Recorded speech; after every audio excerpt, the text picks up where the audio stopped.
আব্বাজান আদম আলাইহিস সালাতু ওয়াস সালাম আল্লাহ পাক রব্বুল আলামিন দুনিয়ার সর্বপ্রথম মানব করলেন আদম আলাইহিস সালাতু ওয়াস সালাম।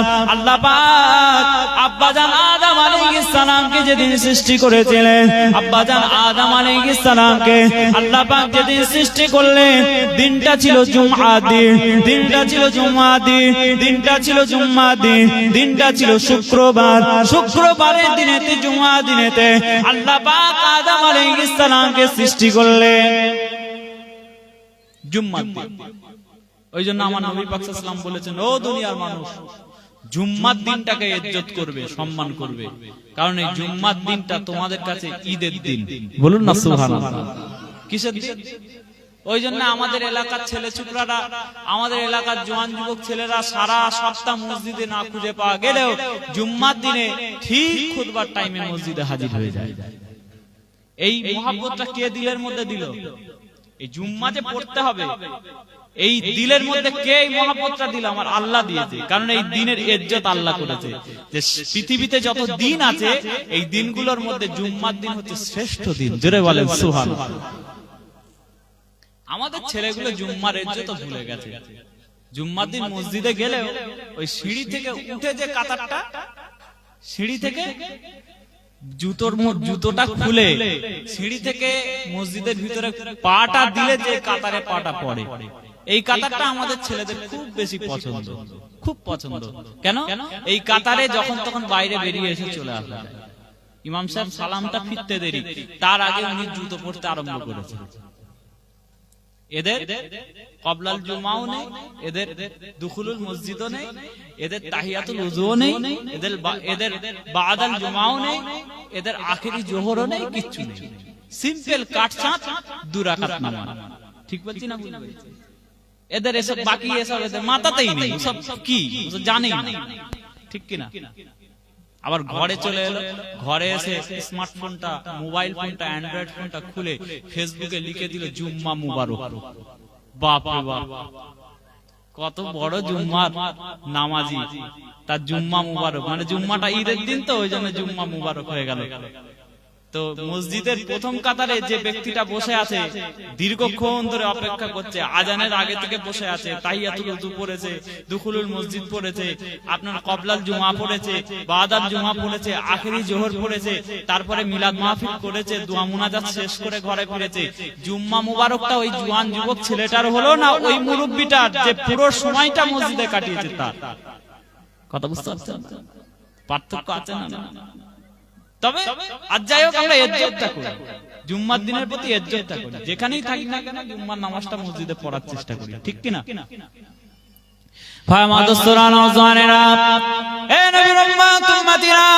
আমার রাসূলুল্লাহ জানিয়ে দিলেন সপ্তাহের মধ্যে সবচেয়ে শ্রেষ্ঠ দিন এই দিনটা হলো জুম্মা দিন। এই দিনেতে তোমাদের জন্য আল্লাহ পাক ঈদ বানিয়েছেন, এই দিনটাকে তোমাদের জন্য আল্লাহ পাক সাপ্তাহিক ঈদ বানিয়েছেন। দুনিয়ার জমিনে যত দিন রয়েছে এই দিনটা হচ্ছে সর্বশ্রেষ্ঠ দিন। আল্লাহ নবী, আল্লাহ রাসূল আরো জানিয়ে দিলেন, ও দুনিয়ার মুসলমান, এই দিনটা তোমাদের নিকটে শ্রেষ্ঠ দিন। কিভাবে বলো? কারণ এই দিনেতে আল্লাহ পাক রব্বুল আলামিন আব্বাজান আদমকে সৃষ্টি করেছিলেন। জোরে বলে, এই জন্য এই দিনটার মর্যাদাটা তোমাদের কাছে বেড়ে গিয়েছে। আব্বাজান আদম যেদিন জন্মগ্রহণ করেছেন, যেদিন সৃষ্টি হয়েছেন, দিনটা হচ্ছে আমাদের কাছে ঈদের দিন। কে বলছে? আমার নবী পাক বলছে। ঈদের দিন বছরে কটা জানেন? দুটো তো হাকিকি ঈদ আছে, ঈদুল ফিতর আর ঈদুল আযহা। আর জুম্মার দিনটা যদি ঈদ হয় তাহলে বছরে কটা জুম্মা হয়? কিছু কম বেশি 52টা। তাহলে 52টা ঈদ হয়ে গেল। ঠিক কিনা? আবার হযরত ওমর ফারুক হুজুর একবার দাঁড়িয়ে আছেন, কয়েকজন ইহুদি লোক এসে বলছে, ও আল্লাহর নবী সাহাবী ওমর ফারুক, তোমাদেরকে আমার আল্লাহ পাক একটা খুব নিয়ামত, একটা খুব সুন্দর কোরআন শরীফে আয়াত দিয়েছে। এমন একটা আয়াত আল্লাহ তোমাদেরকে দিয়েছে, এই মানে মুসলমানদেরকে আল্লাহ এমন একটা আয়াত দিয়েছে, এই আয়াতটা যদি আল্লাহ পাক আমাদেরকে দিতেন তাহলে আমরা ওই দিনটাকে ঈদ পালন করতাম। ভাই মা দোস্তরা, নওজওয়ানেরা, হে নবীর উম্মত উম্মতিরা, ওই ইহুদি লোকগুলো বলছে, ও ভাই ওমর শোনো শোনো, আল্লাহ পাক রব্বুল আলামিন তোমাদেরকে কোরআন শরীফে একটা সুন্দর আয়াত দিয়েছেন, আল ইয়াউমা আকমালতু লাকুম দীনাকুম ওয়া আতমামতু আলাইকুম নি'মাতি ওয়া রাদিতু লাকুমুল ইসলাম দীনা। আল্লাহ পাক তোমাদের কাছে এত সুন্দর একটা আয়াত নাযিল করেছেন, আল ইয়াউমা আকমালতু লাকুম দীনাকুম, ও দুনিয়ার মুসলমান, আজকের দিনেতে আমি আল্লাহ পাক তোমাদের দ্বীনকে ধর্মকে পরিপূর্ণ করে দিলাম, ওয়া আতমামতু আলাইকুম নি'মাতি, আমি আল্লাহ পাক তোমাদের উপরে আমার নিয়ামতকে পরিপূর্ণ করে দিলাম, ওয়া রাদিতু লাকুমুল ইসলাম দীনা, এবং তোমাদের জন্য ইসলামটাকে, ইসলাম ধর্মকে তোমাদের ধর্ম হিসেবে আমি আল্লাহ পাক রাজি খুশি হয়ে গেলাম। আর জোরে বলেন সুবহানাল্লাহ। তাহলে আমরা তকদিরওয়ালা নয়? আল্লাহ বলছে তোমরা যে ধর্মটা মানো ওইটাই আমি মনোনীত হয়ে গেল, ওটাই আমি কবুল করে নিলাম, ওটার উপর আমি রাজি হয়ে গেলাম। জোরে বলেন সুবহানাল্লাহ। ইন্নাদ দীন ইনদাল্লাহিল ইসলাম, আল্লাহর কাছে একমাত্র মনোনীত দিন হচ্ছে ইসলাম। তা আমরা তকদিরওয়ালা নয়? আল্লাহ পাক ইসলামের ঘরে আমাদেরকে পাঠিয়ে দিয়েছে, যে অনেক বড় তকদিরওয়ালা। সারা পৃথিবীতে যত ধর্মগ্রন্থ আছে, বেদ বলেন, বাইবেল বলেন, যত ধর্মগ্রন্থ আছে, কোন ধর্মগ্রন্থে এটা বলা নেই যে তোমরা যে ধর্মটা মানো এটাই আল্লাহর মনোনীত ধর্ম। আল্লাহর কোরআন বলে দিয়েছে। ইহুদি ভাইগুলো হযরত ওমর ফারুক হুজুরকে ধরেছে, এই আয়াতটা যদি আল্লাহ আমরা ইহুদি আমাদের উপর নাজিল করতাম, আমরা এই দিনটাকে ঈদ বানাতাম।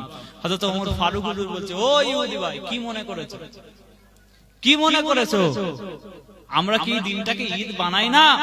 আল্লাহ পাক এই আয়াতটা আমাদেরকে যে দিনেতে নাজিল করেছে, এই দিনটা আমাদের কাছে দুটো ঈদ ছিল। জোরে বলেন সুবহানাল্লাহ। এক নম্বরই এই আয়াতটা আল্লাহ পাক যেদিন নাজিল করেছে সেটা ছিল আরাফাতের দিন। আরাফাতটা আমাদের কাছে ঈদের দিন। আবার সেই দিনটাই আবার জুম্মার দিন ছিল, এই জুম্মার দিনটাও আমাদের কাছে ঈদের দিন। জোরে বলেন সুবহানাল্লাহ। তাহলে একসাথে দুটো ঈদের দিনে আল্লাহ এই আয়াত নাজিল করেছে। তাহলে এই আয়াতটা আমাদের কাছে খুব গুরুত্বপূর্ণ। যেদিন নাজিল হয়েছে দিনটাও আল্লাহ ইজ্জত করতে বলেছে। যে হাবিবুল্লাহর ওসিলায় এত আয়াত এলো, এত কোরআন শরীফ এলো, এই দিন এলো, যে নবী পাকের মাধ্যমে ওসিলায় আল্লাহ পাক দুনিয়াতে পাঠালেন, তো সেই নবী যেদিন দুনিয়াতে আগমন করেছে সেই দিনটা কি খুশির দিন নয়? জোরে বলে, যে যিনি না এলে কোরআনই আসতো না, যিনি না এলে লাইলাতুল কদর 1000 মাসের থেকে উত্তম মুমিন মুসলমান পেয়েছে। আপনার আমার তকদিরে আল্লাহ লিখেছে। এক রাত নামাজ পড়বে, এক রাত জিকির করবে, এক রাত ইবাদত করবে, এক রাত তাসবিহ পড়বে, এক রাত তাহাজ্জুদ করবে, এক রাত যত আমল মন চাই করবে, আল্লাহ পাক 1000 মাসের রাতের থেকে আল্লাহ আরো বাড়িয়ে দেবে। জোরে বলেন সুবহানাল্লাহ। এই রাত লাইলাতুল কদর, কোরআন শরীফ নাজিলের রাত। আমার রাসূলুল্লাহ যদি দুনিয়ায় না আসতেন এই রাতও তো আসতো না। সেই জন্য যে দিনেতে সমস্ত মুহাদ্দিসিন মুফাসসিরিনরা একমত, যে দিনেতে, যে সময়েতে আমার হাবিবুল্লাহ দুনিয়াতে এসেছে, আমেনার লাল যে টাইমেতে দুনিয়ায় এসেছে, ওই টাইমটা, ওই রাতটা, ওই দিনটার গুরুত্ব আল্লাহ পাকের ওই লাইলাতুল কদরের থেকেও আল্লাহ বেশি করেছে। জোরে বলেন সুবহানাল্লাহ। ওই জন্য আমরা মিলাদুন নবী সাল্লাল্লাহু আলাইহি ওয়াসাল্লাম পালন করি। তবে শুধু একদিন নয়, ওই 12 রবিউল আউয়াল শুধু মিলাদ হবে, বাকি দিন হবে না, এরকম নয়। আমরা মুমিন মুসলমান আমার নবীকে পাওয়ার খুশিতে আমরা সারা বছরই মিলাদ মাহফিল করি। ঠিক বলছি না ভুল বলছি? একজন লোক দোকান খুলেছে, দোকান উদ্বোধন, এই মিষ্টি খাওয়াবি না? রে ভাই, মিষ্টি তো খাওয়াবো, কিন্তু একটু মিলাদ দিয়ে তারপর খাওয়াবো। বলুন না সুবহানাল্লাহ। তাহলে মিলাদ আমরা শুধু 12 রবিউল আউয়াল করি, একটা লোকের দোকান উদ্বোধন হলেও আমাদের মিলাদ করি। ভাই বাড়ি করলে মিষ্টি খাওয়াবি না, বিরিয়ানি খাওয়াবি না? হ্যাঁ রে ভাই, বিরিয়ানি খাওয়াবো, কিন্তু একটু মিলাদ দিয়ে তারপর খাওয়াবো, একটু সবরেসানি করে একটু মিলাদ দিয়ে তারপর দোকান উদ্বোধন করব। আমার রাসূলুল্লাহকে পেয়ে আমরা খুশি, আমরা খুশি, আমরা অন্তর থেকে আমার নবী পাকের মহব্বতে একবার সেজন্য বলছি দরুদ পড়বেন খুব একাগ্রতার সাথে। এবার মহব্বতে উচ্চ আওয়াজে দরুদ শরীফ পড়েন, আল্লাহুম্মা সাল্লি আলা।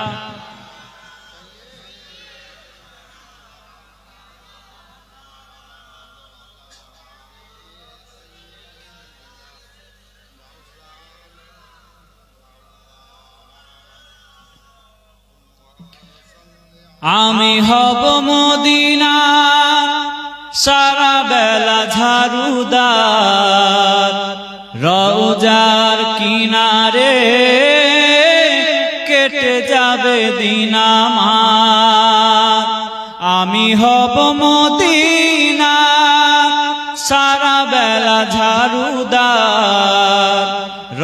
রওজার কিনারে কেটে যাবে দিন আমার।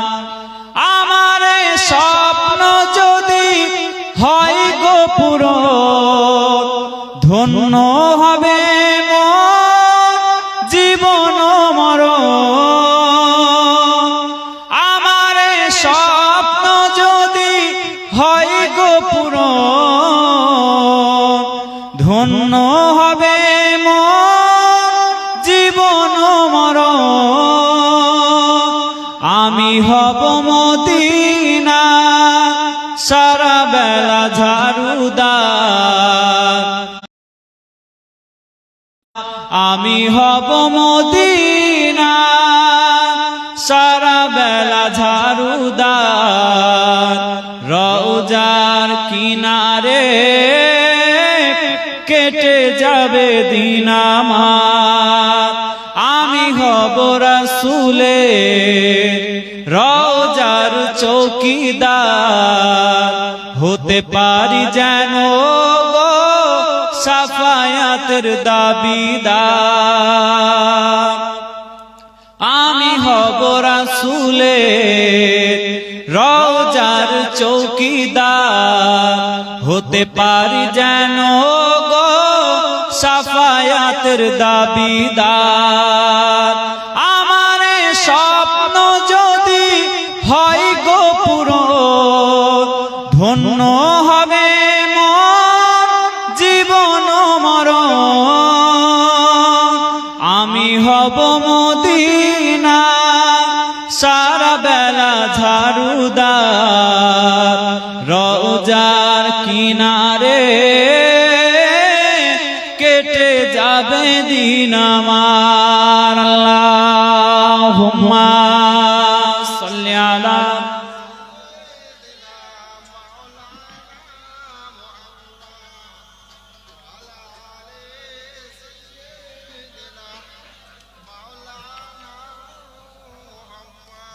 আমি হব সেবাকারী জিয়ারতকারীদের, জুতাগুলো মুছে দেব বিশের হাজিদের। আমি হব সেবাকারী জিয়ারতকারীদের, জুতাগুলো মুছে দেব বিশের হাজিদের। আমার স্বপ্ন যদি হয় গো পূরণ, ধন্য হবে মোর জীবন মরণ। আমার স্বপ্ন যদি হয় গো পূরণ, ধন্য হবে মোর জীবন মরণ।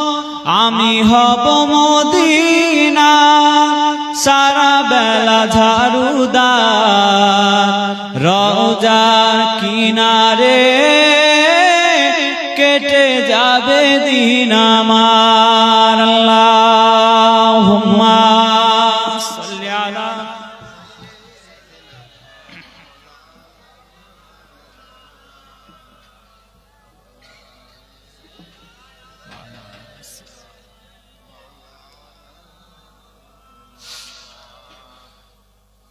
আব্বাজান আদম আলাইহিস সালামকে যখন আল্লাহ পাক সৃষ্টি করলেন, আসরের সময় ছিল, ওয়াক্ত আসরের সময়।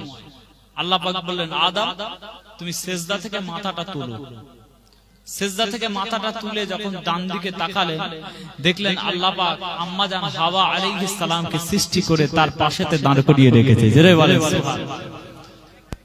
আব্বাজান দেখে একটু অন্তর থেকে মোহাব্বত জাগলো, ভালোবাসা জাগলো, দুটো হাতকে বাড়িয়ে দিলেন।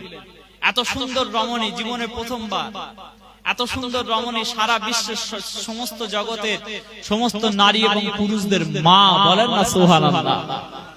দেখে ভালো লাগলো, মোহাব্বত জাগলো, আল্লাহ পাকেরই দেওয়া মোহাব্বত। দুটো হাতকে বাড়িয়ে দিলেন। ফেরেশতারা বললেন, আদম এখনই দুটো হাত বাড়ানো যাবে না, আগে আল্লাহ পাকের একটা শর্তকে পূরণ করতে হবে। কি সেই শর্ত? আমার আল্লাহ পাক বললেন, আদম, আমি আল্লাহ পাক আমার হুকুম যে তুমি যদি আম্মাজান হাওয়াকে নিজের স্ত্রী রূপে গ্রহণ করতে চাও, তাহলে তোমার তরফ থেকে দেনমোহর আদায় করতে হবে। দেনমোহর আদায় করলে একে অপরের সাথে কি হয়ে যাবে? বিয়ে হয়ে যাবে। আপনার আমার এলাকার যত বিয়ে হয় দেনমোহর দেওয়া হয় না? হয় না? হয়তো নাকি? আবার অনেকে দেনমোহর দিয়ে আবার 2-4 দিন পর চেয়ে নেয় বউয়ের থেকে, যে এখন দে, পরে লিস্ট কর। আমি কি মরে যাচ্ছি? ঠিক বলছি না ভুল বলছি? এখন দে, পরে আবার দরকার লাগলে আমি কি মরে যাচ্ছি? যেন কবে মরবে ও জানে।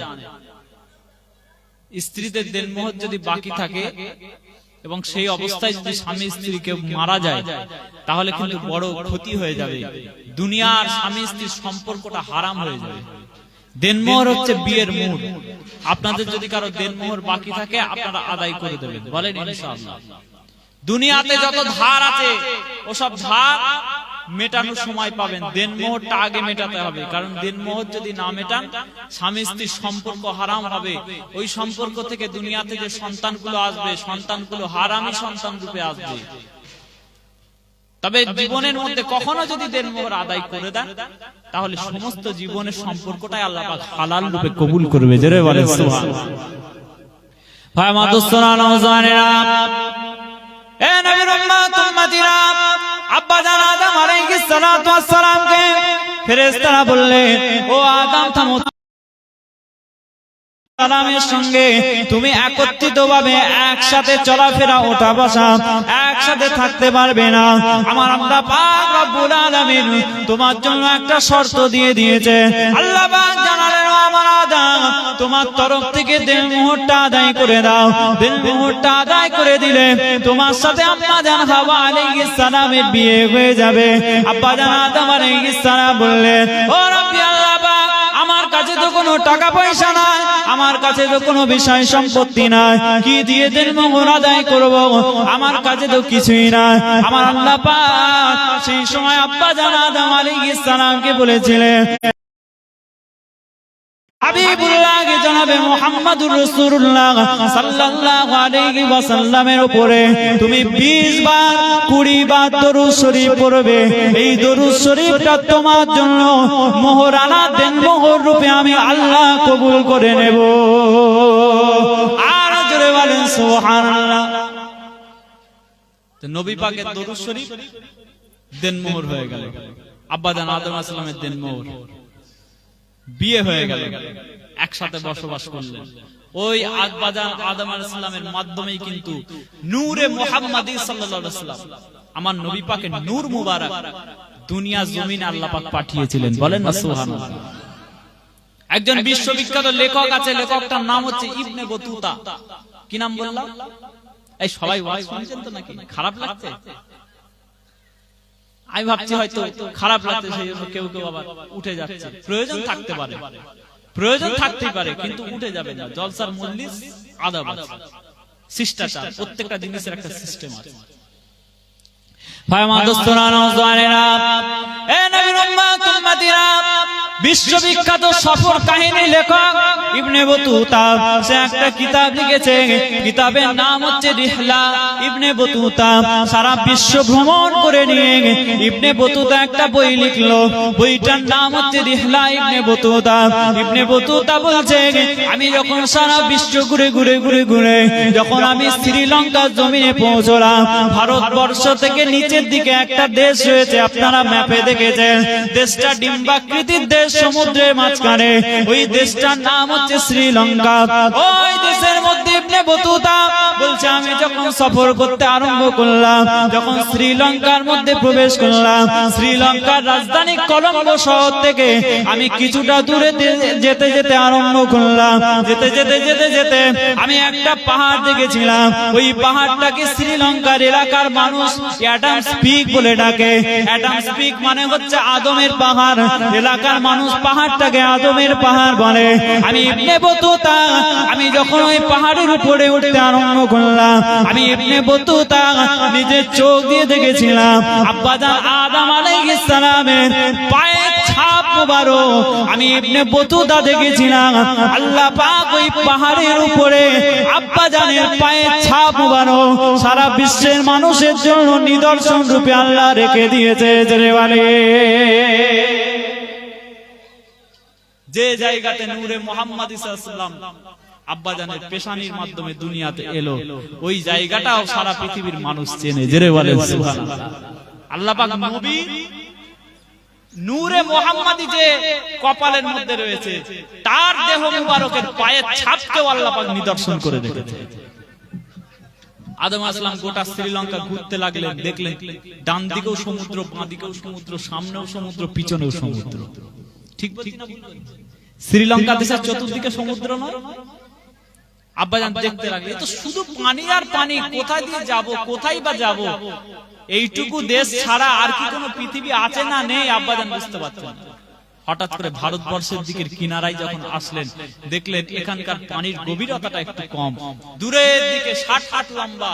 দূর থেকে তিনি একটা আন্দাজ লাগালেন যে এই দিকটায় কিছু পাহাড় দেখা যাচ্ছে, কিছু পর্বত দেখা যাচ্ছে, মনে হয় এই দিকে আল্লাহ পাক একটা বিস্তীর্ণ ভূমি রেখেছে। জোরে বলেন সুবহানাল্লাহ। ওই সমুদ্রের মাঝখান দিয়ে আপনারা যদি ইন্টারনেট খোলেন, ম্যাপ খোলেন, ম্যাপ খুলে জুম করে করে দেখতে পাবেন ভারত যেখানে শেষ হয়ে গেছে, শ্রীলঙ্কা যেখানে শেষ হয়ে গেছে, মাঝখানে একটা পানির নিচে থেকে, সমুদ্রের নিচে থেকে একটা যেন রাস্তার রেখা দেখা যাচ্ছে। ইন্টারনেটে দেখলে দেখতে পাবেন ওটা হচ্ছে চূড়াবালির রাস্তা, মানে পানির নিচে একটা রাস্তা আছে, মানুষ ওখান দিয়ে যাতায়াত করে না। কিন্তু আব্বাজান যেহেতু 60 হাত লম্বা ছিলেন, দেখলেন গভীরতা কম, 5-6 ফুট হয়তো পানি হবে। আব্বাজান ওই পানির ভিতরেই পা দিলেন। 60 হাত লম্বা মানুষের জন্য 2-4 ফুট পা দিয়ে হেঁটে হেঁটে যাওয়া কোনো ব্যাপার নয়, আমাদের জন্য কষ্টকর হবে, তার কোনো ব্যাপার নয়। পা দিয়ে পা দিয়ে পা দিয়ে অপর দিকে যে প্রান্তে তিনি যে উঠলেন, সেই প্রান্তটা অন্য কোনো জায়গা নয়, আপনার আমার প্রিয়, আপনার আমার ভালোবাসার, আপনার আমার মুহাব্বতের মাতৃভূমি এই পবিত্র ভারতবর্ষ। জোরে বলেন সুবহানাল্লাহ। আব্বাজানের কদমের মাধ্যমে নূরে মুহাম্মাদি আপনার আমার দেশে তো সর্বপ্রথম এসে পৌঁছেছে। ভাই আমার দোস্তরা, নওজওয়ানেরা, এ নবীর উম্মত উম্মতিরা, আব্বাজান হাঁটতে আরম্ভ করলেন। ভারতবর্ষ থেকে হাঁটতে হাঁটতে পাকিস্তান হয়ে ইরাক, ইরান, আফগানিস্তান থেকে শুরু করে এই সাইডটা দিয়ে হাঁটতে হাঁটতে হাঁটতে হাঁটতে সৌদি আরবের মধ্যে প্রবেশ করলেন। আব্বাজান আরাফাতের ময়দানে চলে গেলেন। জাবলে রহমত পাহাড়ের উপরে আব্বাজান সিজদা হালতে 350 বছর কান্নাকাটি করলেন আর মুখে মুখে পড়লেন, রব্বানা যালামনা আনফুসানা ওয়া ইল্লাম তাগফির লানা ওয়া তারহামনা লানাকুনান্না মিনাল খাসিরিন। ও রব্বি আল্লাহ, আমি আমার নফসের উপর জুলুম করলাম, আমি আমার নফসের উপর জুলুম করলাম। আপনি যে কাজটা করতে মানা করেছিলেন আমি করে ফেললাম, আমি গন্ধম ফল খেয়ে নিলাম, আপনি আমাকে মাফ করে দেন। 350 বছর কাটলে কিতাবের মধ্যে এসেছে প্রথম 100 বছর আব্বাজান যখন কেঁদেছিলেন, শরীরের চোখ থেকে পানিগুলো বেয়ে বেয়ে বেয়ে বয়ে চোখ দিয়ে গড়িয়ে গড়িয়ে পড়েছিল। দ্বিতীয় 100 বছর আব্বাজান যখন কেঁদেছিলেন, চোখের পানিটা শেষ হয়ে গেল, শরীরের রক্তগুলো চোখ দিয়ে বেয়ে বেয়ে বেয়ে বেয়ে পড়েছিল। তৃতীয় 150 বছর আব্বাজান যখন কেঁদেছিলেন, শরীরের রক্ত শেষ হয়ে গেল, শরীরের হাড়ের মজ্জাগুলো চোখ দিয়ে বেয়ে বেয়ে বেয়ে বেয়ে পড়লো। 350 বছর পার হয়ে গেল।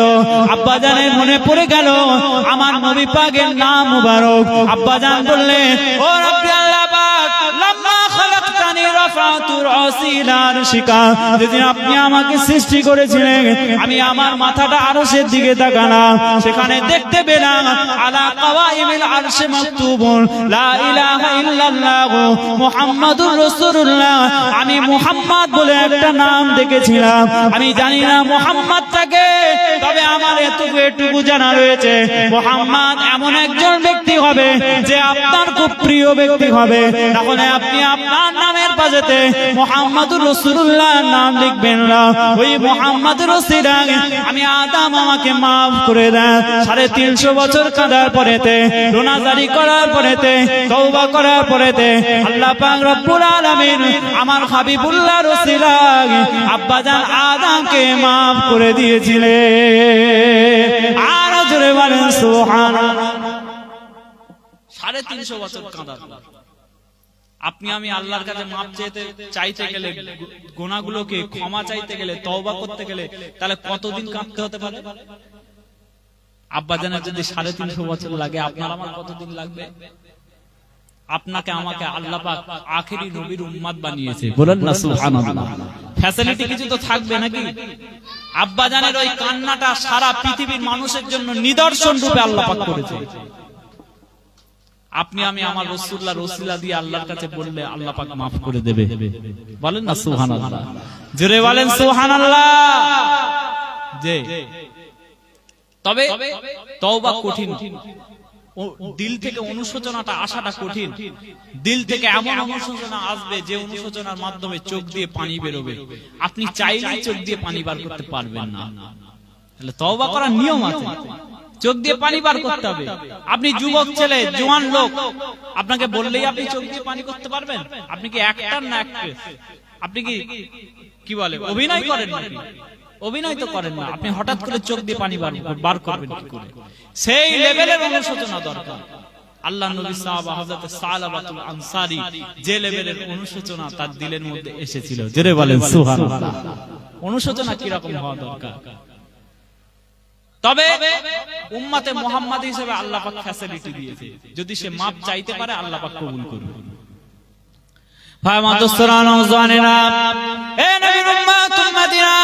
আমার আল্লাহ পাক কোরআন শরীফে জানিয়ে দিয়েছেন, ওয়ালাউ আন্নাহুম ইযযালামু আনফুসাহুম জাউকা, ও দুনিয়ার মুসলমান, তোমরা যারা নিজের নফসের উপর জুলুম করেছো, দুনিয়ায় বড় বড় বড় বড় গুনাহ করেছো, তোমরা যারা দুনিয়া জমিনে এমন কোন গুনার কাজ নেই যে তোমরা করো না, এমন কোন পাপের কাজ নেই যে তোমরা করো না, এই রকম মানুষগুলোকে আমার আল্লাহ পাক ডেকে ডেকে ডেকে ডেকে জানিয়ে দিলেন।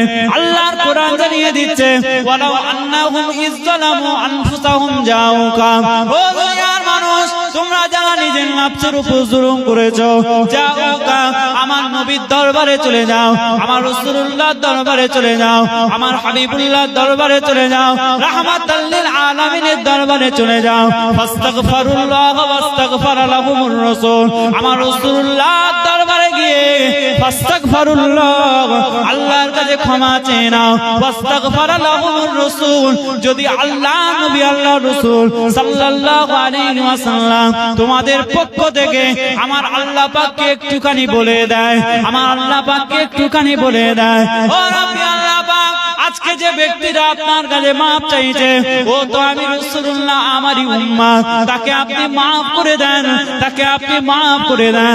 আল্লাহর কোরআন বলছে, ফাওয়াজাদুল্লাহা তাওয়াবার রহিমা, তখন আল্লাহ পাক রব্বুল আলামিন তোমাদের গুনাহগুলোকে, তওবাগুলোকে কবুল করে নিয়ে তোমাদের জিন্দেগীর গুনাহগুলোকে আমার আল্লাহ মাফ করে দিয়ে দেবে। জোরে বলে, আর জোরে বলেন সুবহানাল্লাহ। এটা হচ্ছে উম্মতে মুহাম্মাদীদের জন্য ফ্যাসিলিটি, অন্য কারোর জন্য না। দুনিয়াতে এমন কোন জায়গা নেই যে আপনি দোয়া চাইবেন সঙ্গে সঙ্গে কবুল হবে। আমার আল্লাহ পাক বলছেন, এই পৃথিবীর জগতে একটা স্পেশাল দরবার আছে। কি আছে? একটা স্পেশাল দরবার, খুব অনোখা, খুব স্পেশাল একটা দরবার আছে। তোমরা কি সেই দরবারটাকে চেনো? ওই দরবারটা হচ্ছে আমার হাবিবুল্লাহর দরবার, আমার রাসূলুল্লাহর দরবার। জোরে বলেন সুবহানাল্লাহ। এখন কিছু আলেম বেরিয়েছে ইন্টারনেটে, ফেসবুকে, ইউটিউবে, সোশ্যাল মিডিয়া, কিছু বাংলাদেশের বক্তা বেরিয়েছে, কিছু আলেম বেরিয়েছে, তারা ওয়াজ করতে করতে বলছে ইন্টারনেটে, আপনারা তো আবার বাংলাদেশের হাইব্রিড বক্তাদের ওয়াজ না শুনলে আবার আপনাদের ঘুম আসে না। বাংলাদেশের হাইব্রিড বক্তাদের ওয়াজ না শুনলে আবার আপনাদের ঘুম আসে না। এই সমস্ত হাইব্রিড ওয়াহাবি আকীদা সম্পন্ন কিছু বক্তা আছে, তারা বলছে মক্কা শরীফে যাবে, হজ করতে যাবে, উমরা করতে যাবে, ঠিক আছে, কাবা ঘর তওয়াফ করতে যাবে, ঠিক আছে, নবী পাক সাল্লাল্লাহু আলাইহি ওয়াসাল্লামের দরবারে অত কি দরকার আছে? নবী পাক সাল্লাল্লাহু আলাইহি ওয়াসাল্লামের দরবারে নিয়ত করে যাওয়ার দরকার নেই। কারা বলছে? এরকম কিছু বক্তা আছে, সাবধান থাকবেন আপনারা। ওয়াজ সবাই শুনতে পারেন, কিন্তু সবার আকীদা অনুসরণ করা যাবে না, চলবে না। কে ওয়াজ করছে আর কে আপনার ঈমান চুরি করছে আপনি বুঝতে পারছেন? বুঝতে পারেন? খুব সাবধান থাকবেন, খুব বুঝে শুনে ওয়াজ শুনবেন। মুজাদ্দিদ জামানের সিলসিলার মাসলাকের সাথে যার মতামত মিলবে তার ওয়াজ শুনবেন, তাকে মাথায় করে রাখবেন। ঠিক বলছি না ভুল বলছি? মুজাদ্দিদ জামান উলিল আমর আমাদের কাছে এসেছেন, তার মাসলাক আমাদের কাছে খাঁটি শোনা, এটা মাথায় রেখে দেবে। তারপরে দুনিয়াতে হাজারো দলমত আছে, কিয়ামত অবধি থাকবে, তাতে আমাদের কিছু যায় আসে না। আমরা আহলে সুন্নাত ওয়াল জামাত, সারা পৃথিবীর সবচেয়ে বড় মুসলমানদের যে দল, 95% মুসলমান আহলে সুন্নাত ওয়াল জামাত, জোরে বলেন সুবহানাল্লাহ। আমরা সেই মতামতের অনুসারী। ঠিক বলছি না ভুল বলছি? আহলে সুন্নাত ওয়াল জামাতের উপর মওত পর্যন্ত যেন আল্লাহ কবুল করে, জোরে বলেন আলহামদুলিল্লাহ, জোরে বলেন ইনশাআল্লাহ, জোরে বলেন আল্লাহুম্মা আমিন। আহলে সুন্নাত ওয়াল জামাতের মতামত অবধি, মতবাদ অবধি, মতাদর্শ অবধি কিয়ামত পর্যন্ত আল্লাহ পাক যেন আমাদের বংশধারাকে রাখেন, আমাদেরকেও যেন রাখেন। আহলে সুন্নাত ওয়াল জামাতের পক্ষে কতজন আমরা আছি একটু হাত তুলে দেখান। সারা পৃথিবীর 90% মুসলমান আহলে সুন্নাত ওয়াল জামাত। আল্লাহর নবী বলেছে এই বড় জামাত, আমাদের উম্মতের মধ্যে বড় জামাত যেটা সবচেয়ে হবে, তারা যেটা মনে মনে চাইবে আমার আল্লাহ সেটাকে কবুল করে নেবে, জোরে বলেন সুবহানাল্লাহ। আমরা আহলে সুন্নাত ওয়াল জামাত, নারে তাকবীর। এই আওয়াজ হলো, একটু মোহাব্বতে উচ্চ আওয়াজে তাকবীর দেন, নারে তাকবীর। একটু কলিজা দিয়ে মুসলমানের মতো তাকবীর দেন, নারে তাকবীর। এসআইআর ফর্ম ফিল আপ করছেন বলে ভয় লাগছে নাকি তাকবীর দিতে? ফর্ম ফিল আপ জমা পড়েছে? জমা পড়েছে তো, সাবমিট হয়ে গেছে তো, তা আমাদের কিসের ভয় আছে? আমরা কি বাইরে থেকে এসেছি নাকি? আমরা বাই চয়েস ইন্ডিয়ান, মানে আমরা ইন্ডিয়াকে চয়েস করে নিয়েছি। আমরা by chance Indian, by choice Indian. আমরা আমাদের বংশ দ্বারা এই ভারতবর্ষের মাটিকে ভালোবেসেছি। আমাদের বাপ দাদাও এখানে আরাম করছে, আল্লাহর ওলিরাও, খাজা মঈনুদ্দিন চিশতি হুজুর আরাম করছে। যেদিন থেকে খাজা মঈনুদ্দিন হুজুর থাকবে, যেদিন থেকে কুতুবউদ্দিন কাকি হুজুর থাকবে, যেদিন থেকে নিজামউদ্দিন আউলিয়া হুজুর থাকবে, যেদিন থেকে আমার মুজাদ্দিদ জামান এই মাটিতে থাকবে, আমরাও থাকবো, আমাদের বংশধররাও থাকবে, জোরে বলেন সুবহানাল্লাহ। সেই রকম একটু আওয়াজ দেন, নারে তাকবীর, নারে তাকবীর। সিলসিলায়ে ফুরফুরা শরীফ, মাসলাকে মুজাদ্দিদ জামান, আহলে সুন্নাত ওয়াল জামাত, নারে তাকবীর। একবার কলমা শরীফের জিকির করেন, কলমা লা ইলাহা ইল্লাল্লাহ, লা ইলাহা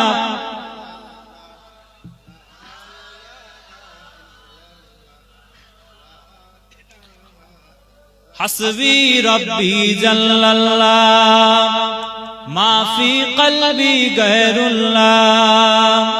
হাসবি রব্বি জাল্লাল্লাহ, মা ফি কলবি গায়রুল্লাহ। নূর মুহাম্মদ সাল্লাল্লাহ, লা ইলাহা ইল্লাল্লাহ, লা ইলাহা ইল্লাল্লাহ, লা ইলাহা ইল্লাল্লাহু মুহাম্মাদুর রাসূলুল্লাহ সাল্লাল্লাহু আলাইহি ওয়াসাল্লাম। আমি যখন ওয়াজের শুরু থেকে যেমন দরুদ শরীফের সবক দিয়েছি, কলমা শরীফও উড়িয়ে দেবেন না, কলমা শরীফও নিয়মিত পড়বেন। ফজরের নামাজের পরে, এশার নামাজের পরে, কাদেরিয়া, চিশতিয়া, নকশবন্দিয়া, মুজাদ্দিদিয়া যারা তরিকা অনুসরণ করেন, নিয়মিত জিকিরাতটা করবেন, কলমা শরীফটা পড়বেন, মাথায় রাখবেন। আল্লাহ নবী আল্লাহ রাসূল সাল্লাল্লাহু আলাইহি ওয়াসাল্লাম বলেছেন, ইফতাহু আলা সিবিয়ানিকুম আউয়ালা কালিমাতিন বিলা ইলাহা ইল্লাল্লাহ ওয়া লাকিনুহুম ইনদাল মাউতি লা ইলাহা ইল্লাল্লাহ ফাইন্নাহু মান কানা আউয়ালু কালামিহি লা ইলাহা ইল্লাল্লাহ ওয়া আখিরু কালামিহি লা ইলাহা ইল্লাল্লাহ সুম্মা আশা আলফা সানাতিন মা সুইলা আন যামবি ওয়াহিদা। হে নবীর উম্মত উম্মতিরা, আমার নবী পাক জানিয়ে দিয়েছেন, দুনিয়া জমিনে তোমাদের বাড়িতে যখন বাচ্চা ছেলে ভূমিষ্ঠ হবে, যখন শিশু বাচ্চা তোমাদের বাড়িতে আল্লাহ পাক দিয়ে দেবেন, তখন ওই বাচ্চা ছেলেটা আস্তে আস্তে বড় হয়ে উঠবে। ওই বাচ্চা ছেলেটা যখন কথা শিখবে, মুখে বুলি ফুটবে, ওই মুখে কথা শেখার সময়তে, মুখে বুলি ফুটার সময়তে তাকে তোমরা আব্বা আম্মা শেখাবে না, তাকে তোমরা নানা নানি শেখাবে না, তাকে তোমরা দাদা দাদি শেখাবে না, তাকে তোমরা প্রথম যে কথাটা শেখাবে ওটা যেন কলমায়ে লা ইলাহা ইল্লাল্লাহ হয়ে যায়, জোরে বলে।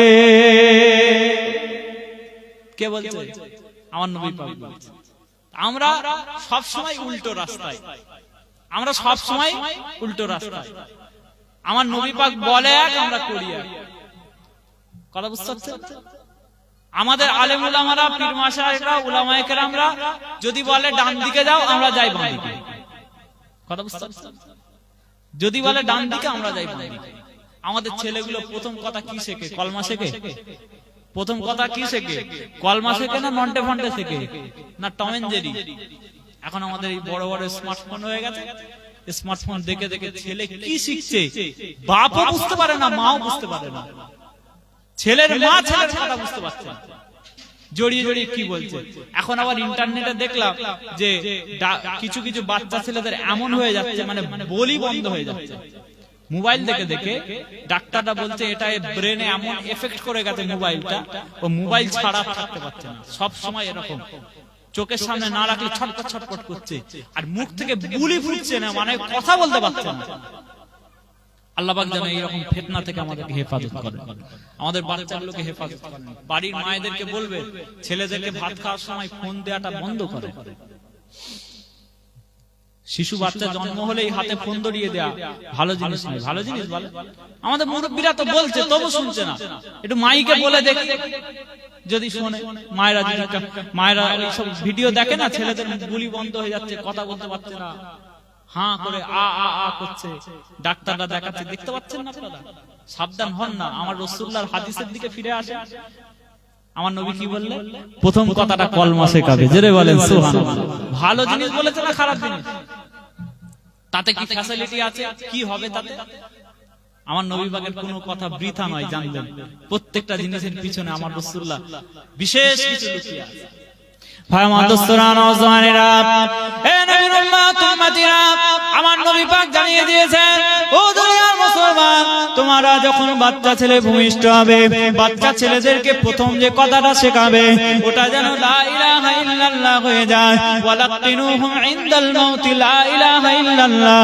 এবং তোমাদের বাড়িতে, তোমাদের পাড়া প্রতিবেশীতে যদি কোনো মানুষ ইন্তেকাল করে যায়, ইন্তেকালের সম্মুখীন হয়ে যায়, মৃত্যুর বিছানায় শায়িত থাকে, জাকামদানি আরম্ভ হয়ে যায়, তোমরা দেখে বুঝতে পারো কিছুক্ষণের মধ্যে ইন্তেকাল করে যাবে। হে নবীর উম্মত উম্মতিরা, আমার রাসূলুল্লাহ বলছেন, এই সমস্ত অসুস্থ ব্যক্তিদের সামনে তোমরা যেটা করবে, মা বাবা বলে হাই হতাশ করবে না, তোমরা বাবারে মারে বলে চিল্লে উঠবে না, তোমরা কান্নাকাটি করবে না, চলে গেল চলে গেল, মরে গেল, কি হয়ে গেল বলে কাঁদবে না। তোমরা যেটা করবে, ওই মুমূর্ষু অসুস্থ ব্যক্তির সামনে বসে বসে আল্লাহ পাকের কলমা শরীফটা, কালমা লা ইলাহা ইল্লাল্লাহ তেলাওয়াত করবে। জোরে বলে ওয়ালাকিনুহুম ইনদাল মাউতি লা ইলাহা ইল্লাল্লাহ। তোমাদের বাড়ির ওই মৃত্যু সজ্জায় শায়িত ব্যক্তির সামনে তোমরা কলমা শরীফটা তালকিন করতে থাকবে, তালকিন করতে থাকবে। তোমাদের শুনে শুনে শুনে শুনে যদি ওই বান্দাটার মনে হয় আহারে একবার কলমা পড়ে নি, আহারে একবার কলমা পড়ে নি, আমার রাসূলুল্লাহ জানিয়ে দিচ্ছে জীবনে যে ব্যক্তিটার প্রথম কথা কলমা দিয়ে শুরু হবে, আর শেষ কথাটা জীবনে যদি কলমা দিয়ে শেষ হয়ে যায়, সুম্মা আসা আলফা সানাতির মা সুইলা আন যামবি ওয়াহিদা। আমার নবী পাক বলছে, আল্লাহ পাক রব্বুল আলামিন তাকে যদি দুনিয়া জমিনে 1000 বছর যদি আল্লাহ হায়াত দিয়ে দেয়, কাল কিয়ামতের ময়দানে তাকে আল্লাহ পাক কোনো গুনাহ সম্পর্কে জিজ্ঞাসা করবে না। জোরে বলে জীবনের ফার্স্ট কথাটা কলমা, শেষ কথাটা কলমা শরীফ। প্রথম আর শেষ যদি কলমা থাকে, আমার নবী পাক বলছেন যার শেষ ভালো তো সব ভালো, আমরা জানি। আমার রাসূলুল্লাহ বলছেন এই মিডিলের মাঝখানে যদি 1000 বছরও সে বেঁচে থাকে, 1000 বছরেরও কোনো গুনাহ আল্লাহ পাক কিয়ামতের ময়দানে জিজ্ঞাসাই করবে না। আরেকবার জোরে বলেন সুবহানাল্লাহ। তাহলে আজকে জলসার মজলিস থেকে একটা আমল নিয়ে যান, সকাল সন্ধ্যা 100 বার করে কলমা শরীফের জিকির করবেন, আর বাড়ির বাচ্চাগুলোকে কলমা শেখাবেন। কি শেখাবেন? জোরে বলে ভারী ভারী আমল দিলে তো আমরা কেউ করি না, এক কান দিয়ে ঢোকে আর এক কান দিয়ে বেরিয়ে যায়। ওই জন্য একটু হালকা আমল দিলাম, ডোজটা একটু হালকা দিলাম, মানে সেই হোমিওপ্যাথি টাইপ। হোমিওপ্যাথি ওষুধ খাচ্ছি, কাজ হবে না না হবে কিছু বলা যাচ্ছে না, কথা বুঝতে পারছেন? হোমিওপ্যাথি ওষুধ। আমাদের ওয়াজ হয়ে গেছে হোমিওপ্যাথি ওষুধ। হুজুর ওয়াজ করছে ঠিক আছে, কিন্তু আমাদের ব্রেনে ঢুকবে না আমরা আমল করবো না তার কোনো ঠিক নেই। দু ফোঁটা গালে ফেলে দিলাম, দুটো চারটে দানা গালে ফেলে দিলাম, আদৌ সর্দিটা কমবে, জ্বরটা কমবে কি কোনো গ্যারান্টি পাওয়া যাচ্ছে না। সবকিছু বিশ্বাসের উপর। যারা হোমিওপ্যাথি খেয়ে প্র্যাকটিস, তাদেরকে জিজ্ঞাসা করবেন, তারা বলবে আমাদের খুব কাজ হয়। তার মানে বিশ্বাসে মিলাই বস্তু, তর্কে বহুদূর। বিশ্বাসে মিলাই বস্তু, তর্কে বহুদূর। তাহলে সত্যি সত্যি কাজ হয়, কিন্তু বিশ্বাসের ব্যাপার। আপনি যদি উড়িয়ে দেন তাহলে সমস্যা আছে। সুতরাং একটা আমল নিয়ে যান, বাচ্চা ছেলেদেরকে কলমা শেখাবেন, সবাই কলমা শরীফের তেলাওয়াত করবেন, বুঝলেন? কলমাকে ইজ্জত করেন, দরুদ শরীফকে ইজ্জত করেন। এই দরুদ শরীফ, কলমা শরীফ আপনার জন্য নাজাতের ওসিলা হয়ে যাবে। বলেন না সুবহানাল্লাহ। হ্যাঁ মা দোস্তরা, নওজওয়ানেরা, হে নবীর উম্মত উম্মতিরা, কাল কিয়ামতের ময়দানে আমার আল্লাহ পাক রব্বুল আলামিন যে কিয়ামতের ময়দানে সর্বশেষ যে ব্যক্তিটাকে আমার আল্লাহ পাক নাজাত দিয়ে দেবে, ওই ব্যক্তিটাকে আমার আল্লাহ পাক ডাক দেবে, ওই আমার বান্দারে শোন শোন, তোর সাথে আমার জরুরি কথা রয়েছে।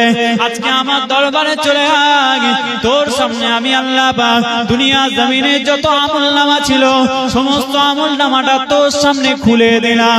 তোর নিজে যা কিছু আমল করলি এই আমলের খাতাটা তোর সামনে খুলে দিলাম। নিজে নিজে নিজে নিজে একবার নিজের চোখ দিয়ে পড়ে পড়ে দেখে নে, তোর ঘাড়ের মধ্যে আমি যে দুটো ফেরেশতা দিয়েছিলাম, এই ফেরেশতারা সব কিছু ঠিক লিখেছে নাকি কিছু ভুল লিখেছে। তুই দুনিয়াতে করিসনি এমন আমল আমার ফেরেশতারা লিখে দিয়েছে কিনা একবার দেখে দেখে পড়ে পড়ে মিলিয়ে নে। সেই বান্দাটার সামনে আমলনামার দপ্তরটা খুলে দেওয়া হবে, আমলনামার খাতাটা খুলে দেওয়া হবে। ওই বান্দাটা আমলনামার খাতাটা পড়তে আরম্ভ করে নেবে। প্রথম থেকে পড়তে পড়তে পড়তে পড়তে সময়ের পর সময়, ঘন্টার পর ঘন্টা বার হয়ে যাবে, আমলনামাটা পড়তে আরম্ভ করবে। হে নবীর উম্মত উম্মতিরা, কিতাবের মধ্যে এসেছে ওই আমলনামার খাতাটা এত লম্বা হবে, মানুষের চোখের দৃষ্টি যত দূর যায়, একটা একটা পাতা, একটা একটা পৃষ্ঠা তত দূর পর্যন্ত লম্বা হবে। ওই মানুষটা পড়ে পড়ে পড়ে পড়ে আমলনামার খাতাটা পড়ে শেষ করে ফেলবে। শেষ হয়ে যাওয়ার পরে ওই মানুষটা জাহান্নামের দিকে দৌড়তে আরম্ভ করবে।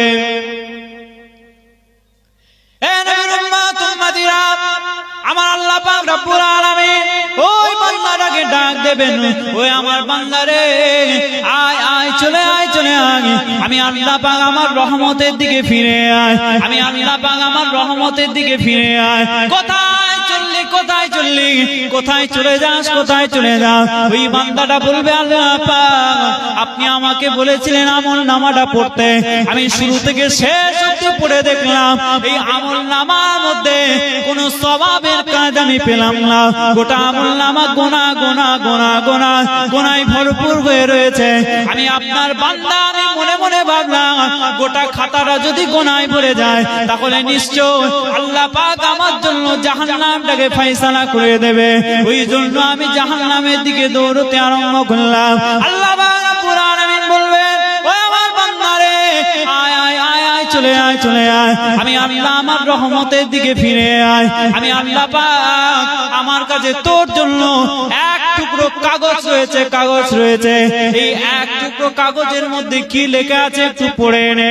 ওই বান্দাটা কাগজের দিকে তাকিয়ে থাকবে, তাকিয়ে থাকার সঙ্গে সঙ্গে ওই বান্দাটা দেখতে পাবে ওই কাগজের মধ্যে লেখা থাকবে, আশহাদু আল্লা ইলাহা ইল্লাল্লাহু ওয়া আশহাদু আন্না মুহাম্মাদান আবদুহু ওয়া রাসূলুহু।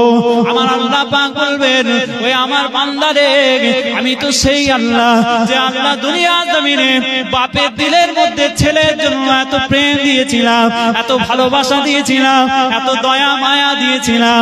আমি তো সেই আল্লাহ যে আল্লাহ দুনিয়ার কোটি কোটি মায়ের অন্তরের মধ্যে এত প্রেম দিয়েছিলাম, এত ভালোবাসা দিয়েছিলাম, এত দয়া দিয়েছিলাম, তাহলে আমি আল্লাহ পাক যদি মায়ের দিলের মধ্যে এত প্রেম দিতে পারি, মায়ের দিলের মধ্যে আমি আল্লাহ যদি এত ভালোবাসা দিতে পারি, এত দয়া দিতে পারি, তাহলে আমি আল্লাহ আমার রহমতের দরিয়ায় কত দয়া, কত মায়া, কত রহমত রয়েছে তুই কি তা জানিস না? ওরে আমার বান্দারে, জীবনে একবার অন্তর থেকে দিল থেকে কালেমায়ে শাহাদাতটা পড়ার কারণে আজ কিয়ামতের ময়দানে তোর আমল নামার গুনাহগুলোকে maaf করে দিয়ে আমি আল্লাহ পাক তোকে জান্নাত নসিব করে দিয়ে দিলাম। আরেকটু জোরে বলা যাবে না সুবহানাল্লাহ? আরেকটু অন্তর দিয়ে বলা যাবে না সুবহানাল্লাহ? তাহলে কলমা পড়লে খুব অন্তর থেকে পড়বে। একটা কলমা যদি কবুল হয়ে যায়, কটা কলমা? সারা জীবনে যত কলমা পড়েছে, এই কলমাগুলোর মধ্যে একটা কলমা যদি ঠিক অন্তরের গহীন থেকে মহব্বতের সাথে, বিশ্বাসের সাথে ইকরার বিল লিসান হয়ে যায়, জবান থেকে বেরিয়ে যায়, ওই কলমা আল্লাহ পাক কবুল করে নিয়ে আল্লাহ পাক চাইলে আল্লাহ পাকের উপর সমস্ত শক্তি আল্লাহ পাকের কাছে। আন্নাল কুওয়াতা লিল্লাহি জামিআ, সমস্ত শক্তির মালিক আল্লাহ। আল্লাহ পাক আপনার আমার জীবনের গুনাহকে maaf করে দিতে পারেন না? পারেন না? একটা কলমা রাসূল। আহারে কত কষ্ট করে আজকে মানুষ এই কলমা শিখলো। এই কলমা যখন প্রথম প্রচার করা হচ্ছিল তখন কি মানুষ মেনে নিয়েছিল না মানেনি? আজকে মুসলমানদের মুখে মুখে কলমা এমনি চলে এলো। আপনার আমার জন্য কলমা পড়া কতটা সহজ, ঠিক বলছি না ভুল বলছি? আপনার আমার উপর কলমা পড়া কতটা সহজ। ইসলামের ইতিহাসে সাহাবীদের কি এতটা সহজ ছিল? আজকে এত মর্যাদা আল্লাহ পাক দিলেন কেন? তাদের ত্যাগের জন্য, তাদের ত্যাগের ওসিলায় আজকে আপনারা এত সহজে দ্বীন ইসলাম পেয়ে গেছেন। বাপ দাদা সূত্রে বংশ পরম্পরায় মাথায় টুপি পেয়ে গেলেন, কি খুশি। বংশ পরম্পরায় জুব্বা পেয়ে গেলেন, কি খুশি। যদি অন্যান্য দল থেকে আসতে হতো তখন কি ব্যাপারটা সহজ ছিল না কঠিন ছিল? আল্লাহ পাক তাকদীরকে বড় করেছে। কত সাহাবীদের ত্যাগের পরে আজকে আপনি সিম্পলি, কত সুন্দরভাবে নরমালি আপনি কলমা পড়ে ফেলছেন। বলছি আর আপনি পড়ে ফেলছেন। ফায়মা দোস্তরা নওজওয়ানেরা, হে নবীর উম্মত উম্মতিরা, আমার নবী পাক যখন কলমা প্রচার করলেন মক্কার গলিতে গলিতে, পাড়ায় পাড়ায়, নগরে নগরে, শহরে টাউনে, গ্রামে গঞ্জে ঘুরে ঘুরে আমার রাসূলুল্লাহ কলমা শরীফের প্রচার করলেন। বলু লা ইলাহা ইল্লাল্লাহ তুফলিহু। ও দুনিয়ার মানুষ, তোমরা একবার অন্তর থেকে কলমা শরীফটা পড়ে নাও, তোমরা সফল কাম হয়ে যাবে, তোমরা কৃতকার্য হয়ে যাবে। আমার রাসূলুল্লাহর কথা কেউ মানছে না। উতবা বলে মানবো না, সাইবা বলে মানবো না, শিবা বলে মানবো না, আবু লাহাব বলে মানবো না, আবু জেহেল বলে মানবো না, কেউ মানতে চাইছে না। আমার রাসূলুল্লাহ মনটা বড় খারাপ, ঘরের মধ্যে বসে রয়েছেন। আমার আল্লাহ পাক জিবরাইল আমিন ফেরেশতাকে পাঠালেন, ও আমার হাবিব কি হয়েছে, মনটা কেন খারাপ? ও রব্বি আল্লাহ পাক, পাড়ার মানুষ, এলাকার মানুষ, তারা আমাকে আল্লাহ আমিন বলে, অথচ আমার কথাটা তারা বিশ্বাস করতে চাইছে না। এখনো পর্যন্ত কেউ আমার দাওয়াতকে কবুল করলো না, এই জন্য মনটা বড় খারাপ। আমার আল্লাহ পাক জিবরাইল আমিন ফেরেশতাকে দিয়ে জানিয়ে দিলেন, ও আমার হাবিব মনটা খারাপ করার দরকার নেই, মনটা খারাপ করার দরকার নেই। তুমি তোমার আমলটা, কাজটা করে যাও, তুমি তোমার দাওয়াতি কাজটা চালিয়ে যাও, মনটা খারাপ করার দরকার নেই। ও আমার হাবিব, তুমি কি এতে খুশি নয়? তুমি কি এতে খুশি নয় যে তুমি, আমি আল্লাহ, আমাকে আল্লাহ বলে মেনে নিয়েছো? আমি আল্লাহ পাক তোমাকে আমার হাবিবুল্লাহ মুহাম্মাদুর রাসূল বলে মেনে নিয়েছি। জোরে বলে। মন খারাপ করছেন কেন? আল্লাহ পাক মন খারাপ করছেন কেন? হাবিব, আপনি আপনার দাওয়াতি কাজ চালিয়ে যান, বাকি ব্যবস্থা তো আমি আল্লাহ করব। জোরে বলেন সুবহানাল্লাহ। এত সহজ ছিল না, আপনি আমি যত সহজে দ্বীন ইসলাম পেয়ে গেছি।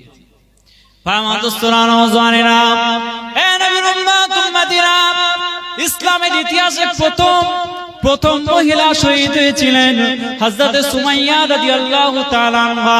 ইসলামের ইতিহাসে সর্বপ্রথম তিনি শহীদ হয়েছিলেন মহিলাদের মধ্যে। আমার রাসূলুল্লাহর নামটা মুখে নিয়েছিলেন, কলমা শরীফটা মুখে পড়েছিলেন। যাদের কাছে থাকতেন ওই আবু জেহেলেরা হযরত সুমাইয়া রাদিয়াল্লাহু তাআলা আনহাকে উত্তপ্ত বালির মধ্যে চিৎ করে শুইয়ে দিলেন, বর্ষা দিয়ে আঘাত করতে আরম্ভ করলেন। ও সুমাইয়া, তুমি তোমার মুখ থেকে মুহাম্মদুর রাসূলুল্লাহর নামটা ছাড়বে কিনা বলো, আল্লাহ আল্লাহ রাসূলের নামের কলমাটা ছাড়বে কিনা বলো।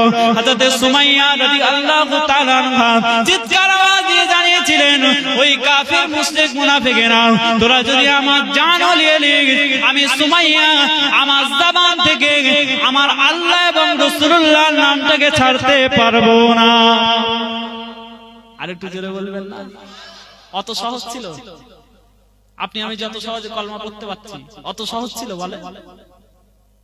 হযরত সুমাইয়ার একটা সন্তান ছিল, সুসন্তান একটা সন্তান ছিল, হযরত আম্মার বিন ইয়াসির রাদিয়াল্লাহু তাআলা। হযরত সুমাইয়ার সন্তান হযরত আম্মার বিন ইয়াসির রাদিয়াল্লাহু তাআলা যখন ইসলাম গ্রহণ করলেন, হযরত আম্মার বিন ইয়াসির রাদিয়াল্লাহু তাআলাকে উত্তপ্ত বালির উপরে চিৎ করে, এমন বালি মরুভূমিতে, ওই বালিতে হাত দিলে আগুনের থেকে গরম, আগুনের থেকে গরম।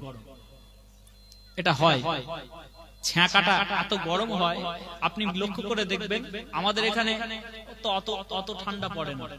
এই পাঞ্জাবে দিল্লিতে যা ঠান্ডা পড়ে প্রায় 5 ডিগ্রি সেলসিয়াস, 4 ডিগ্রি সেলসিয়াস। এই শীতের মধ্যে আপনি যখন থাকবেন যতটা গরম হবে, কাশ্মীরে গেলে বরফের মাঝখানে আপনার অতটা শীত লাগবে না। এই পাঞ্জাব বা দিল্লির ঠান্ডাটা আপনাকে এত কষ্ট দেবে। কথা বুঝতে পারছেন? পাঞ্জাব দিল্লির ঠান্ডা এত কষ্ট দেবে আপনাকে, কাশ্মীরে বরফের মাঝখানে দাঁড়িয়ে থাকবেন, দেখবেন সোয়েটার খুলে টুপি খুলে দাঁড়াতে পারবেন, অত কষ্ট আপনার হবে। তাহলে অনেক সময় আগুনে দেখবেন এরকম হাত দিয়ে এরকম সরিয়ে নেবেন, দেখবেন হাত পুড়বে না, হাতে আগুন লাগবে না। কিন্তু উত্তপ্ত বালি মরুভূমিতে যদি আপনাকে শুয়ে থাকতে বলা হয়, আপনি মাইক্রো সেকেন্ড শুয়ে থাকতে পারবেন না। ভাই আমার দোস্তরা, নওজওয়ানেরা, হে নবীর উম্মত উম্মতিরা, হযরত আম্মার বিন ইয়াসির রাদিয়াল্লাহু তাআলা আনহুকে কাফির মুশরিক মুনাফিকেরা হযরত আম্মারকে উত্তপ্ত বালির মধ্যে চিৎ করে শুইয়ে দিলেন। পিঠের মধ্যে একেবারে লোহাকে গরম করে পুড়িয়ে আংরার মতো করে গরম লোহা পিঠের মধ্যে চাপিয়ে দেওয়া হলো। আমার রাসূলুল্লাহ রাস্তা দিয়ে যেতে যেতে দেখলেন আম্মারকে এত এই রকম ভাবে চরম কষ্ট দেওয়া হচ্ছে। আমার নবী পাক থাকতে পারলেন না, চোখ দিয়ে পানি পড়ে যায়। আহারে দুনিয়ার জমিনে আল্লাহ পাকের নাম নেওয়ার কারণে, আমি মুহাম্মদুর রাসূলুল্লাহ আমার উপর কলমা শরীফটা পড়ার কারণে দুনিয়ার জমিনে আমার আম্মারকে কত কষ্ট পেতে হয়। আম্মার বিন ইয়াসির রাদিয়াল্লাহু তাআলা আনহুর কাছে আমার রাসূলুল্লাহ চলে গিয়ে আম্মার বিন ইয়াসির রাদিয়াল্লাহু তাআলা আনহুর চেহারা মুবারকটা, মাথা মুবারকটা নিয়ে আমার রাসূলুল্লাহ নিজের কোলের মধ্যে নিয়ে নিলেন, নিজের কোলের মধ্যে নিয়ে আমার আল্লাহর কাছে দোয়া চাইলেন, ও রাব্বি আল্লাহ পাক, ইব্রাহিম আলাইহিস সালামের জন্য আপনি যেমন আগুনকে ঠান্ডা করে দিয়েছিলেন, আমার আম্মারের জন্য এই লোহাকে এবং বালিকে আপনি ঠান্ডা করে দেন। আমার রাসূলুল্লাহ দোয়ার বদৌলতে আমার আল্লাহ পাক সঙ্গে সঙ্গে বালি এবং আংরার মতো লোহাকে একেবারে ঠান্ডা বরফের মতো ঠান্ডা বানিয়ে দিয়েছিলেন। আরো জোরে বলেন সুবহানাল্লাহ। আমি এটা বোঝাতে চাইছি যে এতটা সহজে ইসলাম তারা পায়নি যতটা সহজে আমরা পেয়েছি। একটা জিনিস কথা আছে না, যে সহজে পেলে তার মূল্যহীন হয়ে যায়, সহজে পেলে মূল্যহীন হয়ে যায়। খুব কষ্ট করে যারা টাকা ইনকাম করে তাদের পকেট থেকে টাকা বেরোতে খুব কষ্ট হয়। যারা বড্ড কষ্ট করে টাকা ইনকাম করে না, সকাল 6টার সময় বেরিয়ে চলে যায়, 12 ঘন্টা ডিউটি করে, 10,000 টাকা 12,000 টাকা মাইনে, তারা বাজারে গিয়ে কিছু কিনতে গেলে খুব হিসাব নিকাশ করে কিনতে হয়, পকেট থেকে পয়সাটা বেরোতে কঠিন হয়। আর যারা অনর্গল এমনি পয়সা পায়, যে কোনো কারণে হোক, হারাম হোক আর হালাল হোক, বাঁচাবাঁচি নেই। কথা বুঝতে পারছেন? যারা এমনি উল্টো পাল্টা ইনকাম করে, হারাম ইনকাম করে, তাদের খরচ করা কোনো ব্যাপার নয়। তবে আল্লাহ পাক বরকত দেন, যারা হালাল ইনকাম করে তাদের ইনকামে আমার আল্লাহ পাক বরকত দেন, এটা সঠিক কথা। আমার দোস্তরা, নওজওয়ানেরা, হে নবীর উম্মত উম্মতিরা, আমার নবী পাকের সাহাবীরা কত কষ্ট করে দ্বীন ইসলাম পেয়েছে। আমার নবী পাকের একজন সাহাবী ছিলেন হযরত তালহা ইবনে উবাইদুল্লাহ রাদিয়াল্লাহু তাআলা আনহু। হযরত তালহা ইবনে উবাইদুল্লাহকে উহুদের ময়দানের নায়ক বলা হতো। বলবেন না সুবহানাল্লাহ? উহুদের ময়দানের নায়ক, হিরো বলা হতো। ভাই আমার দোস্তরা, নওজওয়ানেরা, হে নবীর উম্মত উম্মতিরা, হযরত তালহা ইবনে উবাইদুল্লাহ রাদিয়াল্লাহু তাআলা আনহু উহুদের ময়দানে যখন আমার নবী পাকের সাহাবীরা ছত্রভঙ্গ হয়ে গেল, একত্রিত সংগঠিত আর থাকতে পারলেন না, ছত্রভঙ্গ হয়ে গেল। আমার রাসূলুল্লাহ একা দাঁড়িয়ে রয়েছে, যে কোনো মুহূর্তে কাফের মুশরিক মুনাফিকেরা আমার রাসূলুল্লাহকে আক্রমণ করে বসবে। এই রকম পরিস্থিতিতে হযরত তালহা ইবনে উবাইদুল্লাহ আমার রাসূলুল্লাহর সামনেতে দুটো হাতকে বাড়িয়ে দিয়ে পাহাড়ের মতো দাঁড়িয়ে রইলে আল্লাহ নবী আল্লাহ রাসূল সাল্লাল্লাহু আলাইহি ওয়াসাল্লাম সঙ্গে সঙ্গে তালহা ইবনে উবাইদুল্লাহর জন্য আমার রাসূলুল্লাহ দোয়া চেয়েছিলেন, ও রব্বি আল্লাহ পাক, শত শত কাফের মুশরিকদের সামনে আমার তালহা আমাকে পাহারা দিচ্ছে, আমার তালহাকে আপনি গায়েবী মদদ দান করেন, আমার তালহাকে আপনি শক্তি দান করেন। হযরত তালহা রাদিয়াল্লাহু তাআলা আনহু একবার কাফেররা নবী পাককে আক্রমণ করতে আসে।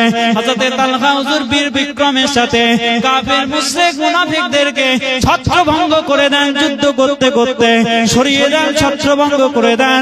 আবার আমার রাসূলুল্লাহর সামনে এসে পাহাড়ের মতো ঢাল হয়ে দাঁড়িয়ে থাকে, একবার করে কাফেরদের সাথে যুদ্ধ করে, আর একবার করে আমার নবী পাকের কাছে এসে দাঁড়ায়, একবার করে কাফেরদের সাথে যুদ্ধ করে, আর একবার আমার রাসূলুল্লাহকে নিজের ঘাড়ের মধ্যে কোলের মধ্যে তুলে নিয়ে পাহাড়ের উচ্চতার দিকে নিয়ে যেতে আরম্ভ করে, যেখানে নিরাপদ জায়গা হযরত তালহা হুজুর যেতে আরম্ভ করে দেয়। আবার যখন দেখেন দু চারটে কাফের এসে হাজির হয়েছে, রাসূলুল্লাহকে একটা নিচের মধ্যে পাথরের মধ্যে উঁচু জায়গাতে বসিয়ে দিয়ে হযরত তালহা হুজুর আবার আক্রমণ শুরু করে দেয়। আমার কাফের মুশরিক মুনাফিকরা ছত্রভঙ্গ হয়ে যায়। হযরত তালহা হুজুর এইভাবে আমার রাসূলুল্লাহকে পাহারা দিতে দিতে যখন উহুদের ময়দান শেষ হয়ে গেল, দেখা গেল হযরত তালহা হুজুরের শরীরের মধ্যে 39টা তীর হযরত তালহা হুজুর নিজের শরীরের মধ্যে, বুকের মধ্যে নিয়ে আমার রাসূলুল্লাহকে পাহারা দিয়েছিলেন।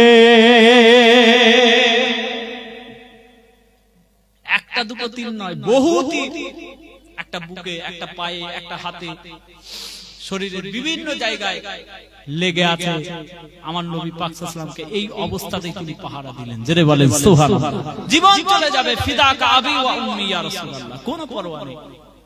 হযরত আবু বকর হুজুর সব সময় আমার নবীকে বলতেন, ইয়া রাসূলুল্লাহ, ফিদাকা আবি ওয়া উম্মি ইয়া রাসূলুল্লাহ, ইয়া রাসূলুল্লাহ, আপনার কদমে আমার বাপ মা কুরবান। জেরে বলেন সুবহানাল্লাহ।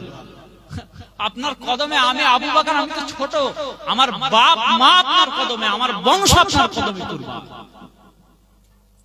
সাহাবীরা এরকম, জান চলে যাবে, পরোয়া নেই, আমার নবীর শরীরের মধ্যে টাচ হতে দেব না। জোরে বলেন সুবহানাল্লাহ। তালহা হুজুর একা পাহারা দিতে দিতে দিতে দূর থেকে একটা কাফের এমন পাথর ছুঁড়েছে, আমার নবী পাক সাল্লাল্লাহু আলাইহি ওয়াসাল্লামের লৌহ গর্ব, লোহার পোশাক, মাথার মধ্যে যে লোহার হেলমেট, এই লোহার হেলমেটের দুটো কড়া ওই পাথরের আঘাতে কড়াটা বেঁকে গিয়ে আমার নবী পাকের চোয়ালের মধ্যে ঢুকে আমার রাসূলুল্লাহ দান মুবারক শহীদ হয়েছে, দাঁত মুবারক উহুদের ময়দানে। এখনো যদি আপনারা উহুদের ময়দানে যান, যে জায়গাটায় নবী পাক সাল্লাল্লাহু আলাইহি ওয়াসাল্লামের দাঁত মুবারক শহীদ হয়েছে আপনারা দেখতে পাবেন। ভাই আমার দোস্তরা, নওজওয়ানেরা, এ নবীর উম্মত উম্মতিরা, আমার নবী পাক সাল্লাল্লাহু আলাইহি ওয়াসাল্লামের শরীরের মধ্যে যখন মাথার মধ্যে ওই হেলমেট থেকে দুটো কড়া, ওই লোহার কড়া আমার রাসূলুল্লাহ চোয়ালের মধ্যে ঢুকে গিয়ে আমার রাসূলুল্লাহ দান্দান মুবারক শহীদ হয়ে গেল। এমন সময়তে হযরত আবু বকর সিদ্দিক রাদিয়াল্লাহু তাআলা আনহু আমার নবীর কাছে দৌড়ে দৌড়ে যেতে আরম্ভ করলেন। আমার রাসূলুল্লাহ চোয়াল থেকে ওই লোহার কড়াটা টেনে বার করার জন্য হযরত আবু বকর সিদ্দিক হুজুর প্রস্তুতি নিয়ে নিলেন। এমন সময়তে আমার রাসূলুল্লাহর একজন সাহাবী হযরত আবু উবাইদা ইবনে জাররাহ রাদিয়াল্লাহু তাআলা আনহু হযরত আবু বকর হুজুরের দুটো হাতে পায়ে ধরেছে। ও ভাই আবু বকর, আমি আবু উবাইদা ইবনে জাররাহ, আমাকে একটু সুযোগ দিয়ে দেন, আমি আমার দাঁত দিয়ে আমার নবীর চেহারা থেকে কড়াটা বার করে দেব। হযরত আবু বকর সিদ্দিক হুজুর বললেন, যাও ভাই যাও, চলে যাও, আমার রাসূলুল্লাহর চেহারা থেকে ওই লোহার কড়া মুবারক গুলো বার করে নাও।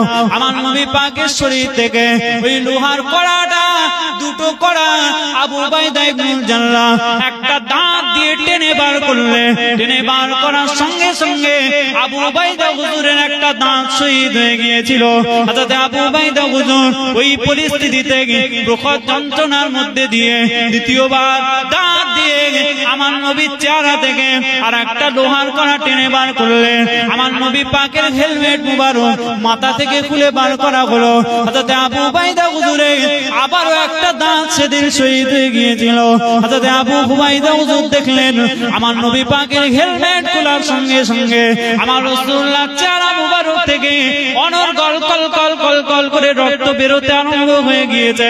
হযরত আবু উবাইদা ইবনে জাররাহ দেরি করলেন না আমার রাসূলুল্লাহর চেহারা মুবারক থেকে ঢক ঢক ঢক ঢক করে রক্তগুলো পান করতে আরম্ভ করে দিলেন। যখন রক্ত মুবারক পান করা হয়ে গিয়েছে আমার রাসূলুল্লাহ জানিয়ে দিলেন, ও আবু উবাইদা ইবনে জাররাহ, দুনিয়ার মধ্যে মানুষের রক্ত মানুষের জন্য পান করা জায়েজ না। দুনিয়ার মধ্যে মানুষের রক্ত মানুষ পান করতে পারবে না, এটা হারাম করা হয়েছে। কিন্তু আবু উবাইদা ইবনে জাররাহ, তুমি যখন আমি রাসূলুল্লাহ আমার রক্ত যখন তুমি পান করেছো, আমি রাসূলুল্লাহ জানিয়ে দিলাম তোমার রক্তের সঙ্গে আমি রাসূলুল্লাহ আমার রক্ত যখন মিশে গিয়েছে, আমি রাসূলুল্লাহ জানিয়ে দিলাম আল্লাহ পাক তোমার শরীরের জন্য জাহান্নামের আগুনকে হারাম বানিয়ে দিয়েছে। আর জোরে বলেন সুবহান। হযরত আবু উবাইদা হুজুরের স্বপ্ন পূরণ হয়ে গেল, বলুন না সুবহানাল্লাহ। ঠিক এই টাইমেতে গোটা মদিনা শরীফে খবর হয়ে গিয়েছিল যে নবী পাক সাল্লাল্লাহু আলাইহি ওয়াসাল্লাম দুনিয়া থেকে ইন্তেকাল করে গেছে। যখন দান্দান বরং শহীদ হয়েছিল ওই সময়তেই সব জায়গায় একটা আফওয়া খবর ছড়িয়ে পড়েছিল যে আমার নবী পাক সাল্লাল্লাহু আলাইহি ওয়াসাল্লাম নাকি দুনিয়া থেকে বিদায় নিয়ে নিয়েছেন। কিন্তু আমার নবীকে আল্লাহ পাক হায়াতে রেখেছিলেন, বলেন না সুবহানাল্লাহ, জোরে বলেন সুবহানাল্লাহ। ওই জন্য ইসলামের যে কোনো রুকুন আরকান আপনারা খুব ধ্যান দেবেন, খুব ধ্যান দেবেন, কারণ প্রত্যেকটা ইসলামের নীতি আদর্শ দুনিয়াতে যখন আমার নবীর মাধ্যমে এসেছে সহজে আসেনি। রাস্তাটা কিন্তু বড্ড কঠিন ছিল, সাহাবায়ে কেরামের রাস্তাটা বড় কঠিন ছিল, সহজে আসেনি। একটা মহিলার কথা বললাম না যে প্রথম শহীদ ইসলামের ইতিহাসে, প্রথম শহীদ যিনি হয়েছিলেন হযরতে সুমাইয়া রাদিয়াল্লাহু তাআলা আনহার কথা বললাম। ইসলামের ইতিহাসে আরেকজন নারী রয়েছে, আরেকজন নারী ইসলামের ইতিহাসে রয়েছে। ইসলামের ইতিহাস সারা পৃথিবীর মুসলমান তাকেও বড় সম্মান করে, মহব্বত করে। তার ওই ত্যাগকে সারা পৃথিবীর মুসলমান ভুলতে পারেনি। আমার নবী পাক উদ্দেশ্য করে বলেছিলেন তাদেরকে যে শোনো, দুনিয়ার জমিনে আমি রাসূলুল্লাহ তোমাদেরকে যাজা দিতে পারবো না, তোমাদের হক আদায় করতে পারবো না। কাল কিয়ামতের ময়দানে আল্লাহ তোমাদের হক আদায় করে দেবে। জোরে বলেন সুবহানাল্লাহ। তোমরা যেভাবে জান মাল দিয়ে আমি নবী আমাকে সাহায্য করেছি, আমি কি করেছি? নবীর জন্য কি করেছেন? নবী পাক আমাদের জন্য সব করেছেন। আপনাকে একটা দরুদ পড়তে বললে আপনি দরুদ পড়তে পারেন না। কি করেছেন নবী পাকের জন্য? আমি কি করেছি বলে? কিছুই করতে পারি। আরেকজন নারীর কথা বলবো, সবাই শুনছেন তো নাকি? কতজন শুনছেন একটু হাত তুলে দেখেন। তাকবীর দেন, নারে তাকবীর। একটু ব্যাটারির চার্জটা দেখে নিলাম, এখন অনেকক্ষণ বসতে হবে তো মোনাজাত অবধি, ওই জন্য দেখে নিলাম। প্রথম বক্তাদের একটু জ্বালা আছে, লোকজন বসতে যত ভালোই ওয়াজ করুক লোক বসতে যায় না, কারণ মোনাজাতের জন্য অপেক্ষা করে। একবার মোহাব্বতে উচ্চ আওয়াজে দুরূদ শরীফ পড়েন, আল্লাহুম্মা সাল্লি আলা।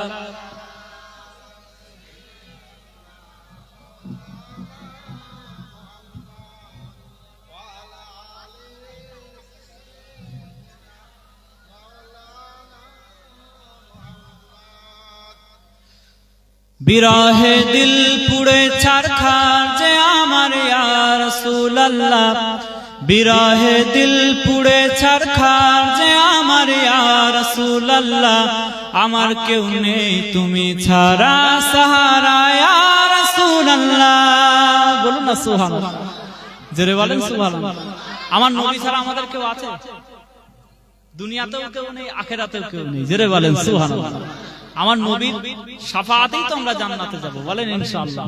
শাফাআতি লি আহলিল কাবাইরি মিন উম্মতি, আমার রাসূলুল্লাহ সাল্লাল্লাহু আলাইহি ওয়াসাল্লাম আশা দিয়ে বলেছেন, ও দুনিয়ার মানুষ, তোমাদের মধ্যে যারা বড় বড় গুনাহগার তাদের জন্য আমি রাসূলুল্লাহ শাফাআত করব।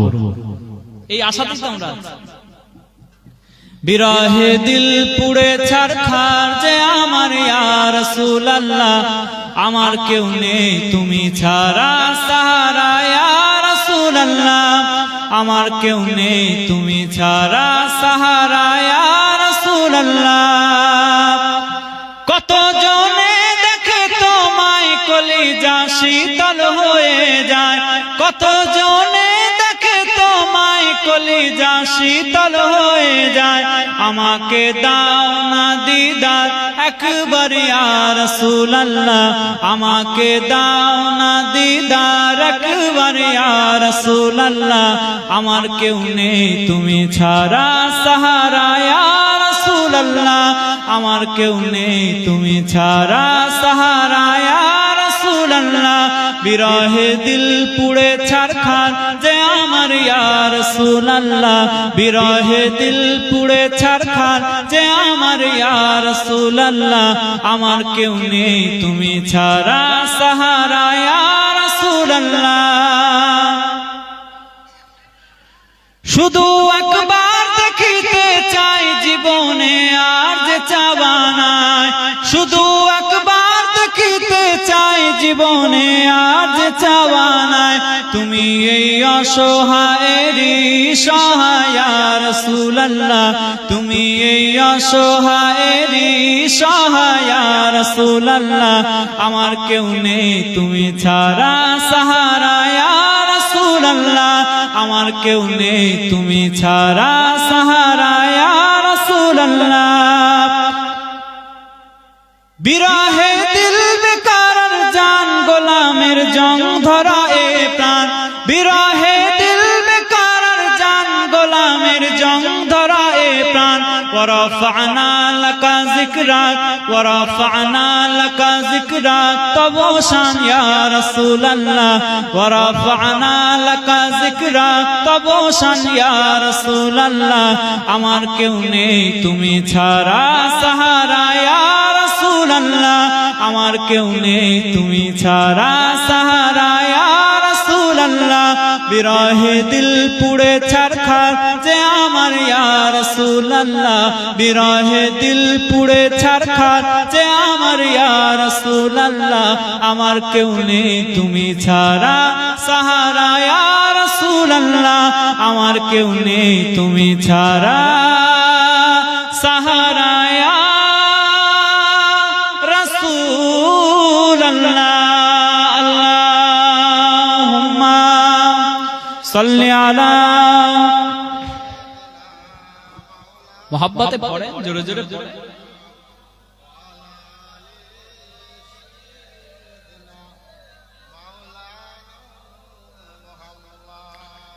ভাই আমার দোস্তরা, নওজওয়ানেরা,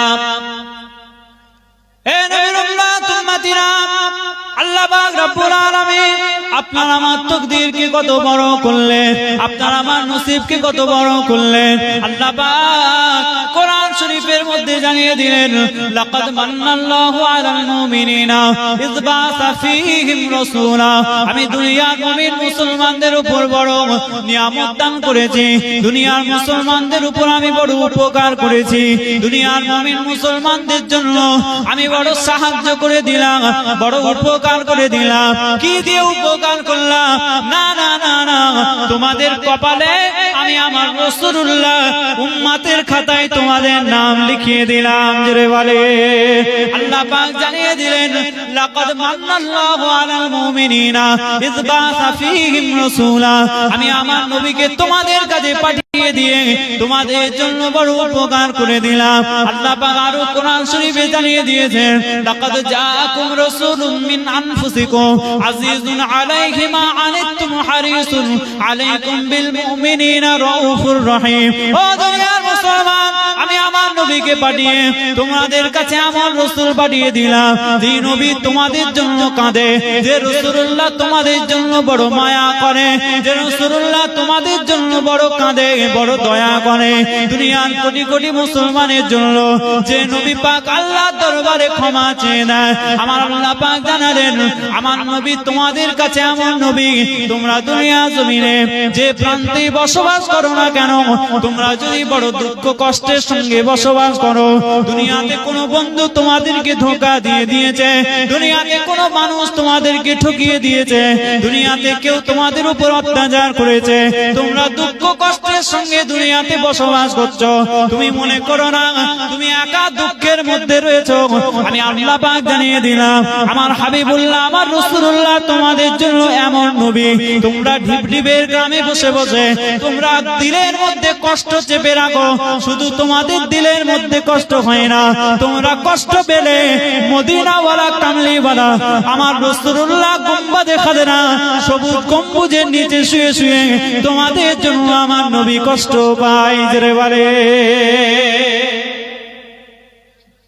আজিজুন আলাইহি মা আনিতুম হারিসুন আলাইকুম বিল মুমিনিনা রাউফুর রহিম মুমিন মুসলমানদের জন্য আমার নবী এমন মুমিনদের কষ্ট হলে নবীরও কষ্ট হয় মুমিনদের দুঃখ হলে নবীরও দুঃখ হয় দুনিয়াতে কে আছে আমার আপনার দুঃখের ভাগ নেবে বলে কষ্টের সময় বন্ধু চেনা যায় পকেটে যখন টাকা পয়সা টান পড়ে তখন কোনো বন্ধুকে আর ফোনে পাওয়া যায় না ঠিক বলছি না ভুল বলছি দুনিয়াতে যখন কষ্টের সময় হয় বাপ অসুস্থ মা অসুস্থ অ্যাম্বুলেন্সের ব্যবস্থা করতে হবে গভীর রাত ছটফট করছে কোনো বন্ধুকে ফোন করলে ফোন তোলে না দুনিয়াতে নিজের কষ্ট নিজেকেই সহ্য করতে হয় আমার আল্লাহ পাক বলছেন না তুমি একা কষ্ট করো না তোমার কষ্ট হলে আমার নবীর কষ্ট হয় জোরে বলেন সুবহানাল্লাহ তাহলে দুনিয়াতে বন্ধু বানিয়ে কি লাভ বন্ধু যদি বানাতে হয় নবীদের সাথে সম্পর্ক করো রিশতা করো নিসবত করো রিলেশন করো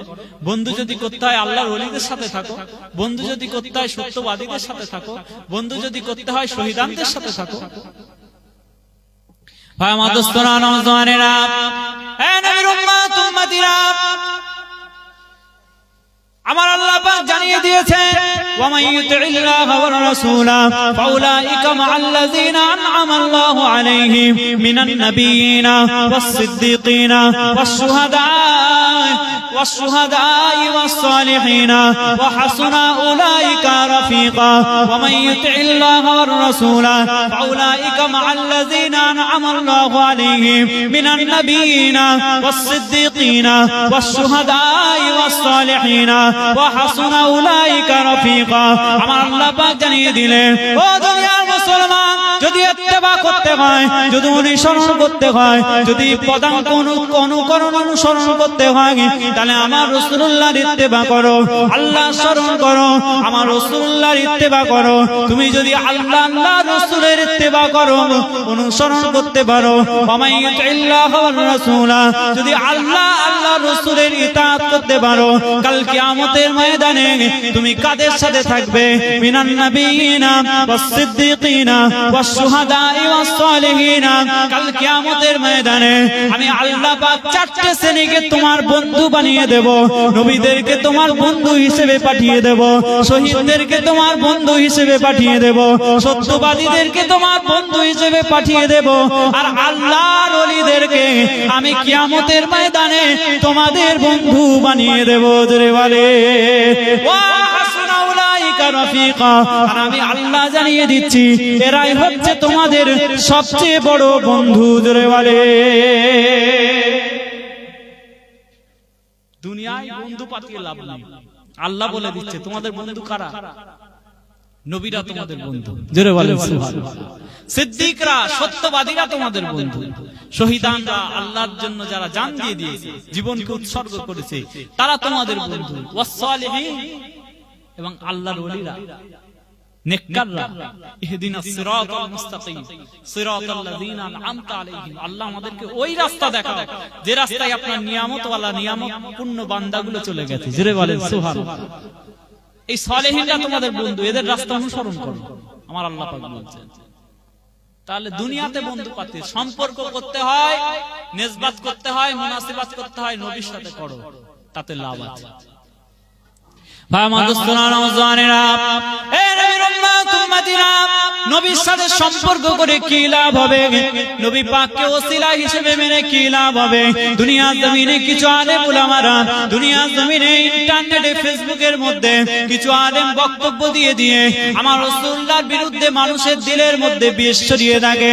ও দুনিয়ার মুসলমান, আমার নবীকে ওসিলা মানা যাবে না, এই রকম অনেকে বক্তব্য দিয়ে থাকে। কিন্তু আল্লাহর কোরআন জানিয়ে দিচ্ছে তোমার সাথে যদি রাসূলুল্লাহর সম্পর্ক থেকে যায়, তুমি দুনিয়াতে যতই গুনাহ করো না কেন, আমার নবীর দরবারে গিয়ে ক্ষমা চাইলে, আমার রাসূলুল্লাহর দরবারে গিয়ে আল্লাহর কাছে তওবা করলে, আল্লাহ পাক রব্বুল আলামিন তোমার তওবাকে কবুল করে নিয়ে জীবনের গুনাহগুলোকে maaf করে দেয়। জোরে বলে ওয়ালাউ আন্নাহুম ইযলামু আনফুসাহুম জাউকা ফাস্তাগফিরুল্লাহ ওয়াস্তাগফারা লাহুমুর রাসূল লাওয়াজাদুল্লাহা তাওয়াবার রহিমা। স্পষ্ট আমার আল্লাহ পাক জানিয়ে দিচ্ছে আমার নবীর দরবারটা তোমাদের কাছে বড় নিয়ামতপূর্ণ দরবার, আমার রাসূলুল্লাহর দরবারটা বড় নিয়ামতের দরবার। এমনি এমনি আমরা মদিনা মদিনা মদিনা করি না, এমনি এমনি আমরা রাসূলুল্লাহর দরবার করি না, এমনি এমনি আমরা নবীর দরবার করি না, এমনি এমনি আমরা টাকা জমিয়ে মদিনা শরীফে জিয়ারত করতে যেতে চাই, এমনি এমনি নয়, এমনি এমনি নয়। আমার আল্লাহ পাক জানিয়ে দিয়েছেন ওই দরবারটা এমন একটা দরবার যে দরবারের নিয়ম কানুন, ওঠা বসা চলাফেরা নিয়ম দুনিয়ার কোন রাজা বাচ্চা তৈরি করে দেয় না। দুনিয়ার বাচ্চাদের দরবারেরা বাচ্চারা নিয়ম নিযুক্তি করে, বাচ্চারা দুনিয়ার রাজা বাচ্চা, দুনিয়ার এমএলএ এমপি মুখ্যমন্ত্রী প্রধানমন্ত্রীর কাছে আপনি যদি যেতে চান, তাদের একটা প্রোটোকল রয়েছে, তাদের একটা সিস্টেম রয়েছে। আপনি গেলে আপনাকে ঢুকতে দেবে না, যদিও আপনারই ভোটে তারা মুখ্যমন্ত্রী হয়, আপনার ভোটে তারা প্রধানমন্ত্রী হয়, কিন্তু আপনি গেলে আপনাকে সরাসরি ঢুকতে দেবে না। চেকিং হবে, পারমিশন আছে কি জিজ্ঞাসা করবে, তারপরে ঢুকতে দেবে।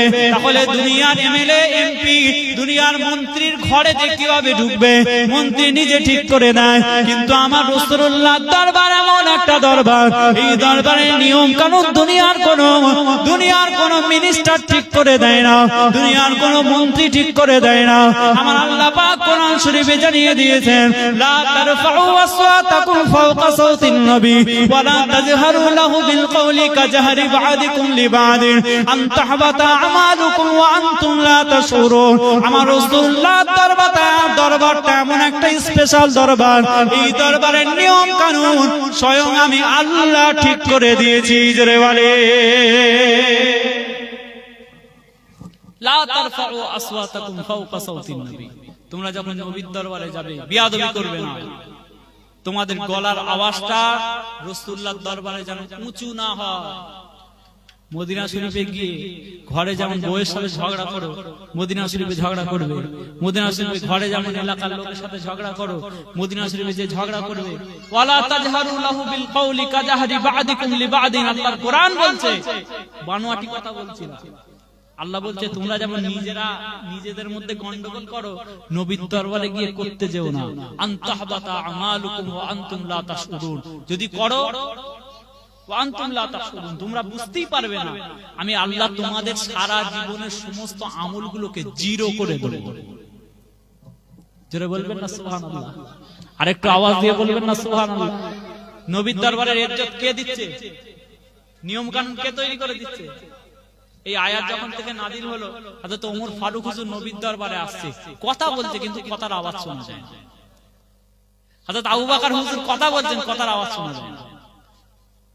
সাহাবীরা হযরত আবু বকর হুজুরের, ওমর ফারুক হুজুরের ঠোঁটের কাছে কান নিয়ে যে কথা শুনছে, তবু আওয়াজ শোনা যায় না। কেন? আল্লাহ পাক আয়াত দিয়েছে নবীর দরবারের বিয়াদব, খুব আদব, সাহাবাদের কথা বলতে খুব আদব, কেউ কারোর আর কোনো কথা শুনতে পায় না। একজন সাহাবী রাসূলুল্লাহকে যে বলল, ইয়া রাসূলুল্লাহ, ইয়া হাবিবাল্লাহ, আমার গলার আওয়াজটা খুব জোর, আমার গলার আওয়াজটা খুব জোর। দুনিয়াতে কিছু লোক হয় না, যত বলেন আস্তে কথা বলতে সেই জোরেই হয়ে যায়, যত বলেন কানে কানে বল সেই সব লোক শুনেই ভাই। এরকম সাউন্ড হয় না, হয় না? কারো কারো দরাজ গলা হয় না, সাউন্ডটা জোরে হয়। নবীকে যে ইয়া রাসূলুল্লাহ, আল্লাহ পাক কোরআন শরীফে আয়াত দিল, আমার মনে হয় আল্লাহ আমার জন্যই দিয়েছে। কেন? আমার গলার আওয়াজটা একটু জোর। আমার নবী পাক ভালোবেসে বললেন, তোমার কোনো চিন্তা নেই, আল্লাহ পাক তোমাকে মাফ করেছে। বলেন না সুবহানাল্লাহ? চিন্তা কাদের? চিন্তা বিয়াদবদের, যারা আদব কায়দা জানে না, পকেটে পয়সা এসছে উমরায় চলে গেল। বুঝতে পারছেন? কাবা শরীফে গিয়ে তওয়াফ করার দোয়াই জানে না, উমরায় যে বসে আছে। কেন না? ছেলেরা সোনার কাজ করছে, ছেলেরা বাইরে বিদেশে আছে, এখন পয়সা জমেছে, ভাবছে বাপকে আবার উমরায় পাঠাবো নি, পাঠিয়ে দিল। এদিকে না তওয়াফের আপনার দোয়া জানে, না সাইয়্যিদ দোয়া জানে, না কিচ্ছু জানে, যে হাজির হয়ে গেছে।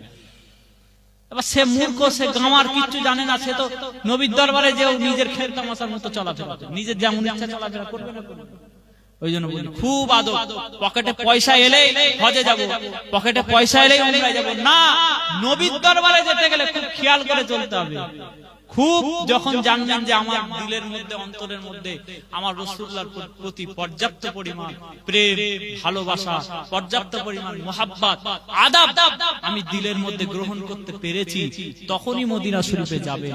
না হলে আদবের গন্ডগোল হলেই আল্লাহ পাক কিন্তু আমলগুলোকে শূন্য করে দেবে, জিরো করে দেবে।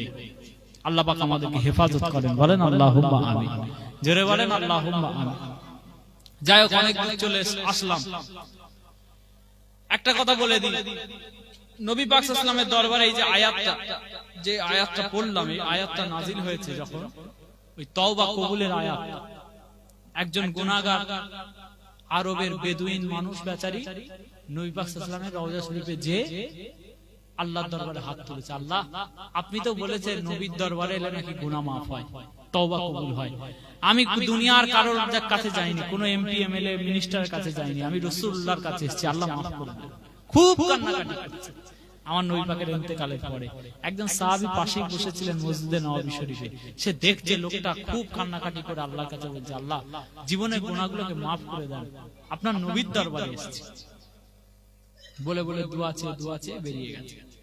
বানোয়াটি কথা না, তাফসীরে ইবনে কাসির, ইমাম ইবনে কাসির রাহমাতুল্লাহ আলাইহি তাফসীরে ইবনে কাসির মধ্যে ওয়ালাউ আন্নাহুম ইয যালামু আনফুসাহুম এই আয়াতের ব্যাখ্যাতে উনি একটা ছোট্ট ঘটনা এনেছেন। কি? যে নবীর দরবারে যে একটা বেদুইন খুব কান্নাকাটি করে দোয়া চাওয়া হয়ে গেছে, রওজা শরীফ থেকে, মদিনা শরীফ থেকে সেই ব্যক্তিটা আস্তে আস্তে বেরিয়ে চলে গেল।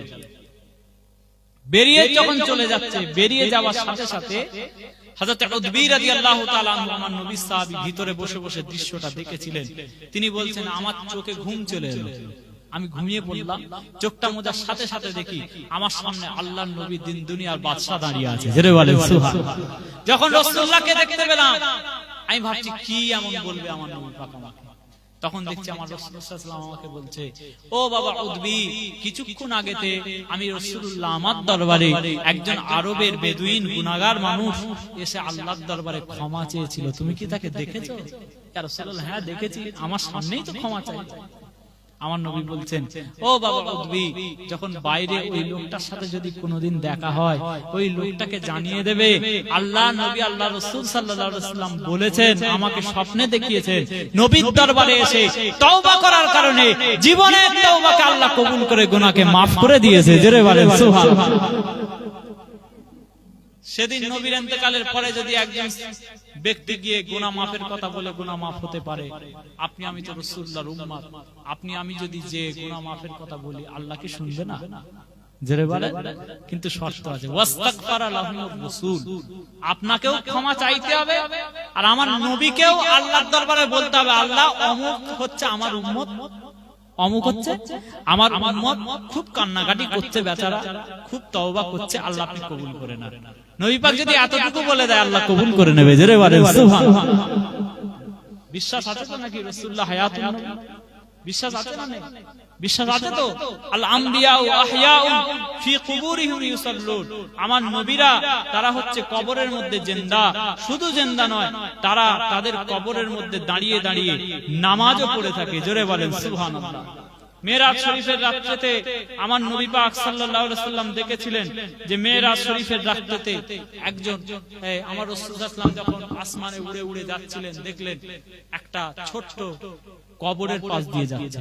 জিবরাইলকে জিজ্ঞাসা করলেন, জিবরাইল কার কবর এটা? ইয়া রাসূলুল্লাহ, এটা হচ্ছে নবী মুসা আলাইহিস সালামের কবর। আমার নবী পাক বলেন, যখন যাচ্ছি মারাতু আলা মুসা লাইলাতা উসরিয়া বি ইনদা কাসিবিল আহমার ওয়া হুয়া ইউসাল্লি ফি কবরিহি, আমি রাসূলুল্লাহ দেখলাম নবী মুসা শুধু শুয়ে নেই কবরে, কবরের উপরেই দাঁড়িয়ে দাঁড়িয়ে নামাজ পড়ছে। জোরে বলেন সুবহানাল্লাহ। নবীদের উপরে এরকম ইয়াকিন রাখবেন। শুধু তাই নয়, একজন মুস্তাফা আল্লাহর ওলি ছিলেন হযরতে আহমদ রিফাই রাহমাতুল্লাহ আলাইহি, বড় পীর সাহেবের জামানার একজন ওলি। তিনি হজ করেছেন, হজ করে রাসূলুল্লাহর দরবারে যে একটা 4 লাইন কবিতা পড়েছিলেন, ফি হালাতিল বুদি কুনতু রূহি উরসিলুহা তুকাব্বিলুল আরদা আন্নি ওয়া হিয়া নাইবাতি ওয়া হাযিহি দাওলাতুল আশবাহি قد حضرت فامدد يمينك كي تخضى بها شفاعتي بلغ العلا بكماله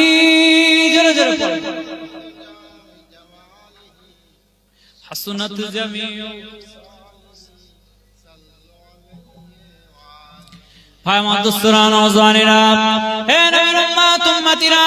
আমার নবী পাক সাল্লাল্লাহু আলাইহি ওয়াসাল্লামের দরবার শরীফে যে একজন বিশ্ববিখ্যাত আল্লাহর ওলি হযরত আহমদ রিফাই রাহমাতুল্লাহ আলাইহি রাসূলুল্লাহর দরবারে চলে গিয়ে আমার রাসূলুল্লাহকে বলছেন, ইয়া রাসূলুল্লাহ, ইয়া হাবিবাল্লাহ, এতদিন আমি বাড়িতে ছিলাম, বাড়িতে আমার এমন কোনো দিন ছিল না যেদিনে আমি রাসূলুল্লাহর উপর দরুদ পড়ি না, যেদিনে আমি রাসূলুল্লাহর উপর সালাম পড়ি না।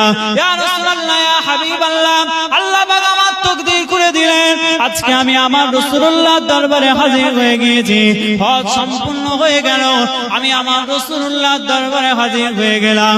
ইয়া রাসূলুল্লাহ, ইয়া হাবিবাল্লাহ, আমি আপনার গোলাম, বাড়ি থেকে সালাম দিতাম, বাড়িতে বসে বসে দরুদ পড়তাম, আজকে রওজা শরীফের সামনে সালাম দিচ্ছি। ইয়া রাসূলুল্লাহ, ইয়া হাবিবাল্লাহ, ফামদুদ ইয়ামিনাকা কাই তাহযা বিহা শাফাআতি, ইয়া রাসূলুল্লাহ, রওজা শরীফ থেকে আপনার হাতটা কি আমি দেখতে পাবো না? রওজা শরীফ থেকে আপনার হাত মুবারককে আমি আহমদ রিফাই দেখতে পাবো না? যদি দেখতে পেতাম আপনার হাতেতে আমি একটু মুসাফা করতাম, আপনার হাতেতে একটু চুমা দিতাম, আপনার হাতটা একটু চোখে লাগাতাম, আপনার হাতটা একটু মুখে লাগাতাম। ও দুনিয়ার মুসলমান, সেদিন মদিনা শরীফে 60 থেকে 70 হাজার হাজী সাহেব উপস্থিত ছিলেন। 60 থেকে 70 হাজার হাজী সাহেব নিজের চামড়া চোখ দিয়ে দেখেছিলেন আল্লাহ নবী, আল্লাহ রাসূল সাল্লাল্লাহু আলাইহি ওয়াসাল্লাম নিজের দুটো দস্ত মুবারক, নিজের দুটো হাত মুবারক বাইরে বার করে দিয়েছিলেন। হযরত আহমদ রিফাই হুজুর আমার রাসূলুল্লাহর সাথে মুসাফা করেছিলেন। জোরে বলে, আমার নবীর সাথে মুসাফা করেছে। শুধু মুসাফা করেনি, দুটো হাত খেলিয়ে চোখে লাগিয়েছে, দুটো হাত খেলিয়ে মুখে ঠোঁটে লাগিয়েছে, দুটো হাত খেলিয়ে বুকের মধ্যে জড়িয়ে ধরেছে। একজন দুজন নয়, বিশ্ববিখ্যাত ঘটনা, সারা পৃথিবীর সমস্ত আলেম ওলামারা জানে। একটা দুটো নয়, প্রায় 60 থেকে 70 হাজার হাজী সাহেব আমার রাসূলুল্লাহ রওজা শরীফে আমার নবীর দুটো হাত মুবারককে নিজের চোখে দেখতে পেয়েছে। জোরে বলেন সুবহানাল্লাহ। আপনার আমার কান থাকলে আপনি আমিও দেখতে শুনতে পেতাম। আপনি সালাম দিচ্ছেন, নবী উত্তর দেবে না? রাসূলুল্লাহ উত্তর দেয়, ওলি আউলিয়ারা উত্তর দেয়। শুধু ওলিরা, যে সমস্ত ওলিদের মাজারে শিরক বেদাত হয়, যেমন খাজা আজমিরি রহমাতুল্লাহ, শিরক বেদাত হয় না? হয় না? ফুরফুরা থেকে কেউ গেলে বলে এরা ফুরফুরা, এরা ওসব করবে না, এদেরকে ছেড়ে দেবে। ঠিক বলেছি না ভুল বলেছি? শিরক বেদাত হয় না? হয় না? কিন্তু যে সমস্ত কবরগুলোতে, রওজা শরীফগুলোতে শিরক বেদাত হয়, ওই রওজাগুলোতে কিন্তু ওলিরা থাকে না। যখন কেউ নেককার বান্দা এসে সালাম দেয়, আল্লাহ পাক তার রূহকে ফিরিয়ে দেয়, আবার সালামের জবাব দিয়ে আবার চলে যায়। জোরে বলেন সুবহানাল্লাহ। যে আমার নবী পাকও আপনারা আমার সালামের উত্তর দিয়ে থাকেন। যাদের কান আছে তারা শুনতে পাবে, যাদের চোখ আছে তারা দেখতে পাবে, সবাই দেখতে পাবে না। আমার মুজাদ্দেদ জামান দাদা হুজুর কেবলার নাম ধরে মুজাদ্দেদ জামানের চাচতো ভাই হাজী ইসহাক সাহেব রহমাতুল্লাহ আলাইহি যখন মদিনা শরীফে সালাম দিয়েছিলেন যে আমার ভাই ফুরফুরার আবু বকর সিদ্দিকী হুজুরের তরফ থেকে ইয়া রাসূলুল্লাহ আপনাকে সালাম, সঙ্গে সঙ্গে আমার নবী পাকের রওজা শরীফ থেকে সালামের জবাবটা নিজে কানে শুনতে পেয়েছিল। জোরে বলেন সুবহানাল্লাহ। ফুরফুরার বেলপাড়া বলে একটা জায়গা আছে, আপনার রামপাড়া, বেলপাড়াও আছে, রামপাড়াও আছে। রামপাড়ার একজন অনেক বড় আল্লাহর ওলি ছিলেন দাদা হুজুর কেবলার খলিফা। আমাদের ফুরফুরা এলাকার একজন হজে গিয়েছিলেন, হজে গিয়ে নিজের নাম ধরে সালাম দিয়েছেন, জবাব পাননি। নবী পাক জবাব দিয়েছেন, তিনি শুনতে পাননি। কিন্তু রামপাড়ার হুজুর আমার মুজাদ্দেদ জামানের একজন খলিফা ছিলেন, তার নাম ধরে যখন সালাম দিয়েছিলেন, সালামের জবাব নিজে কানে শুনতে পেয়েছিলেন।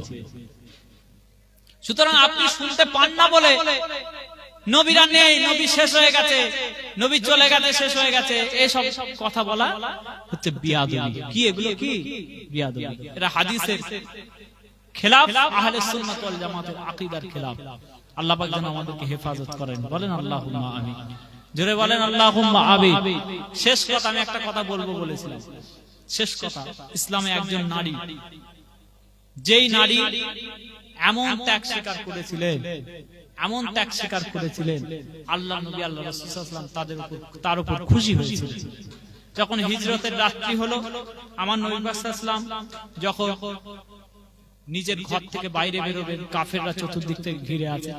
আমার নবী সাল্লাল্লাহু আলাইহি ওয়াসাল্লাম, আল্লাহ পাক বললেন ইয়া রাসূলুল্লাহ, ইয়া হাবিবাল্লাহ, ও আমার হাবিব, আপনি আপনার ঘর থেকে এক মুঠো বালি নিয়ে বাইরের দিকে ছুঁড়ে দেন। নবী পাক সাল্লাল্লাহু আলাইহি ওয়াসাল্লাম ছুঁড়ে দিলেন।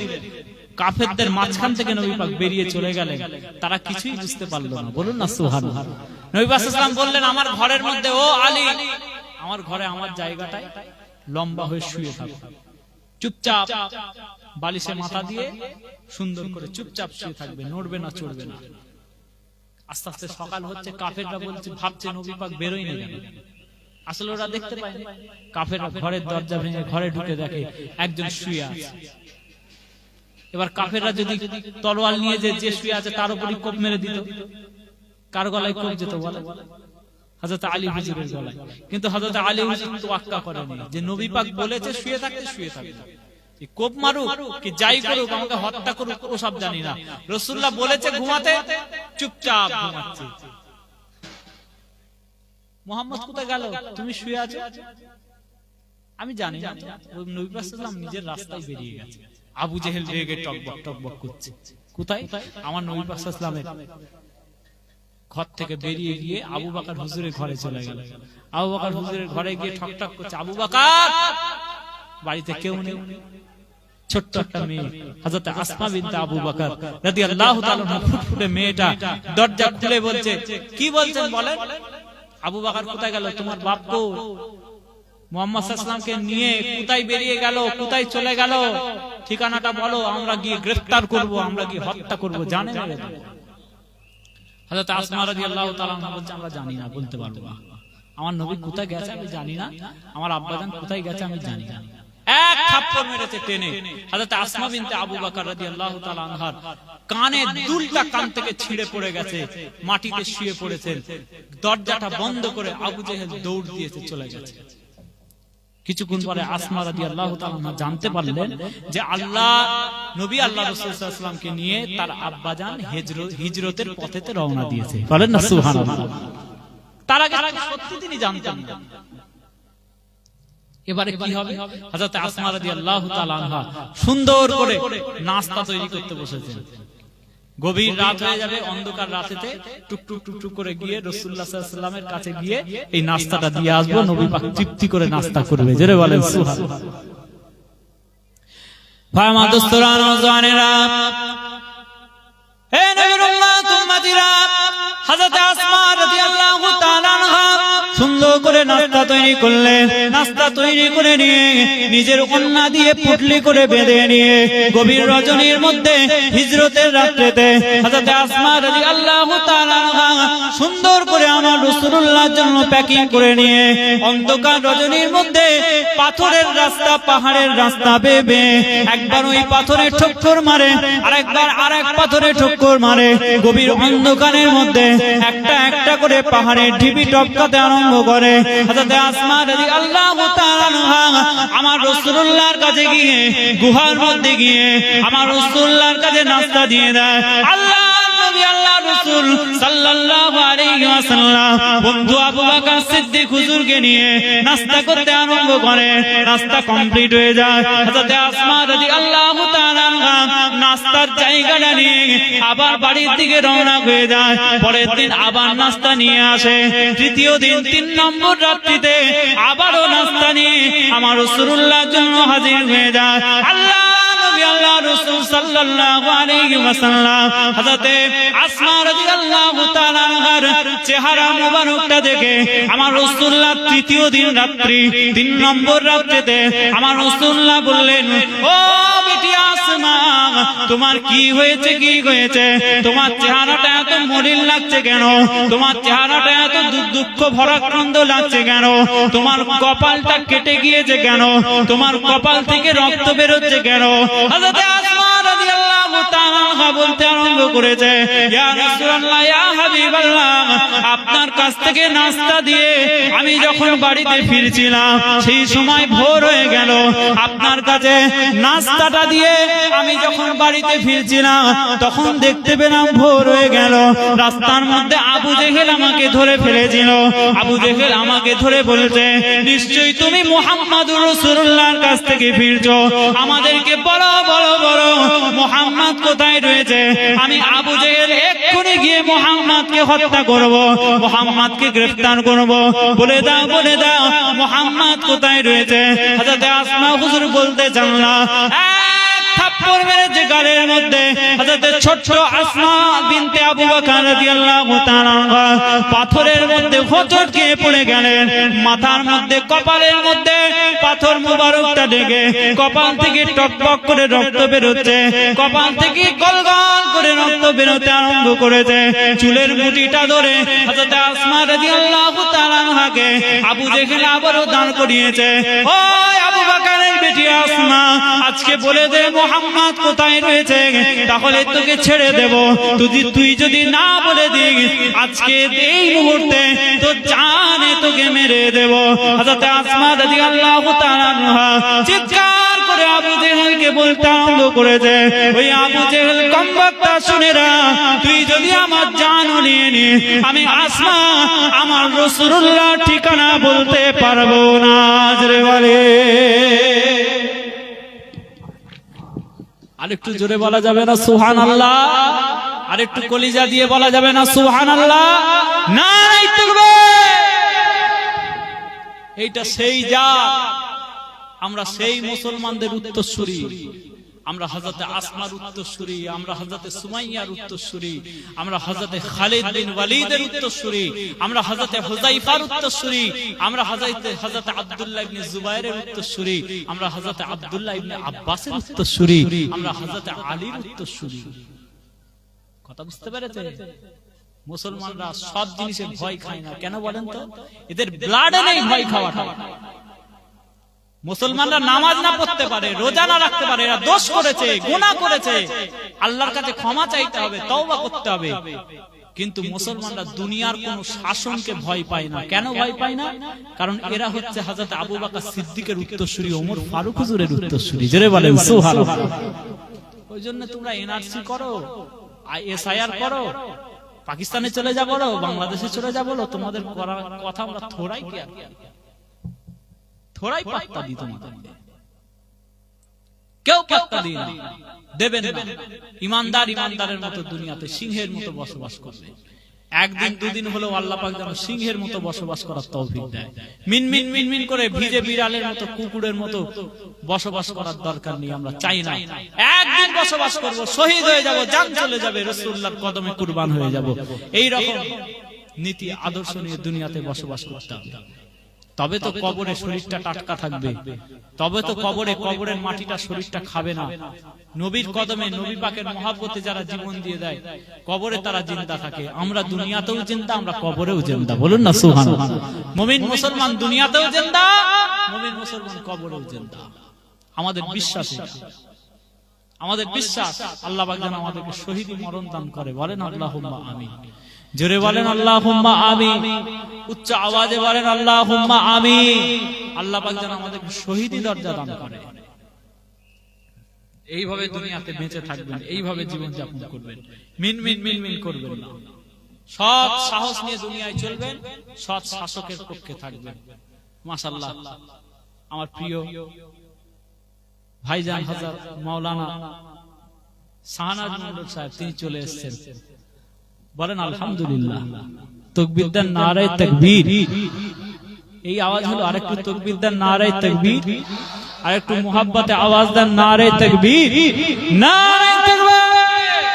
সিলসিলায়ে ফুরফুরা শরীফ, মাসলাকে মুজাদ্দিদে জামাত, আহলে সুন্নাত ওয়াল জামাত, উলামায়ে কিরামগণ, মুজাদ্দিদে জামানের সিলসিলার আলেম উলামাগণ, হযরত মাওলানা শাহনাজ মন্ডল সাহেব, নারায়ে তাকবীর।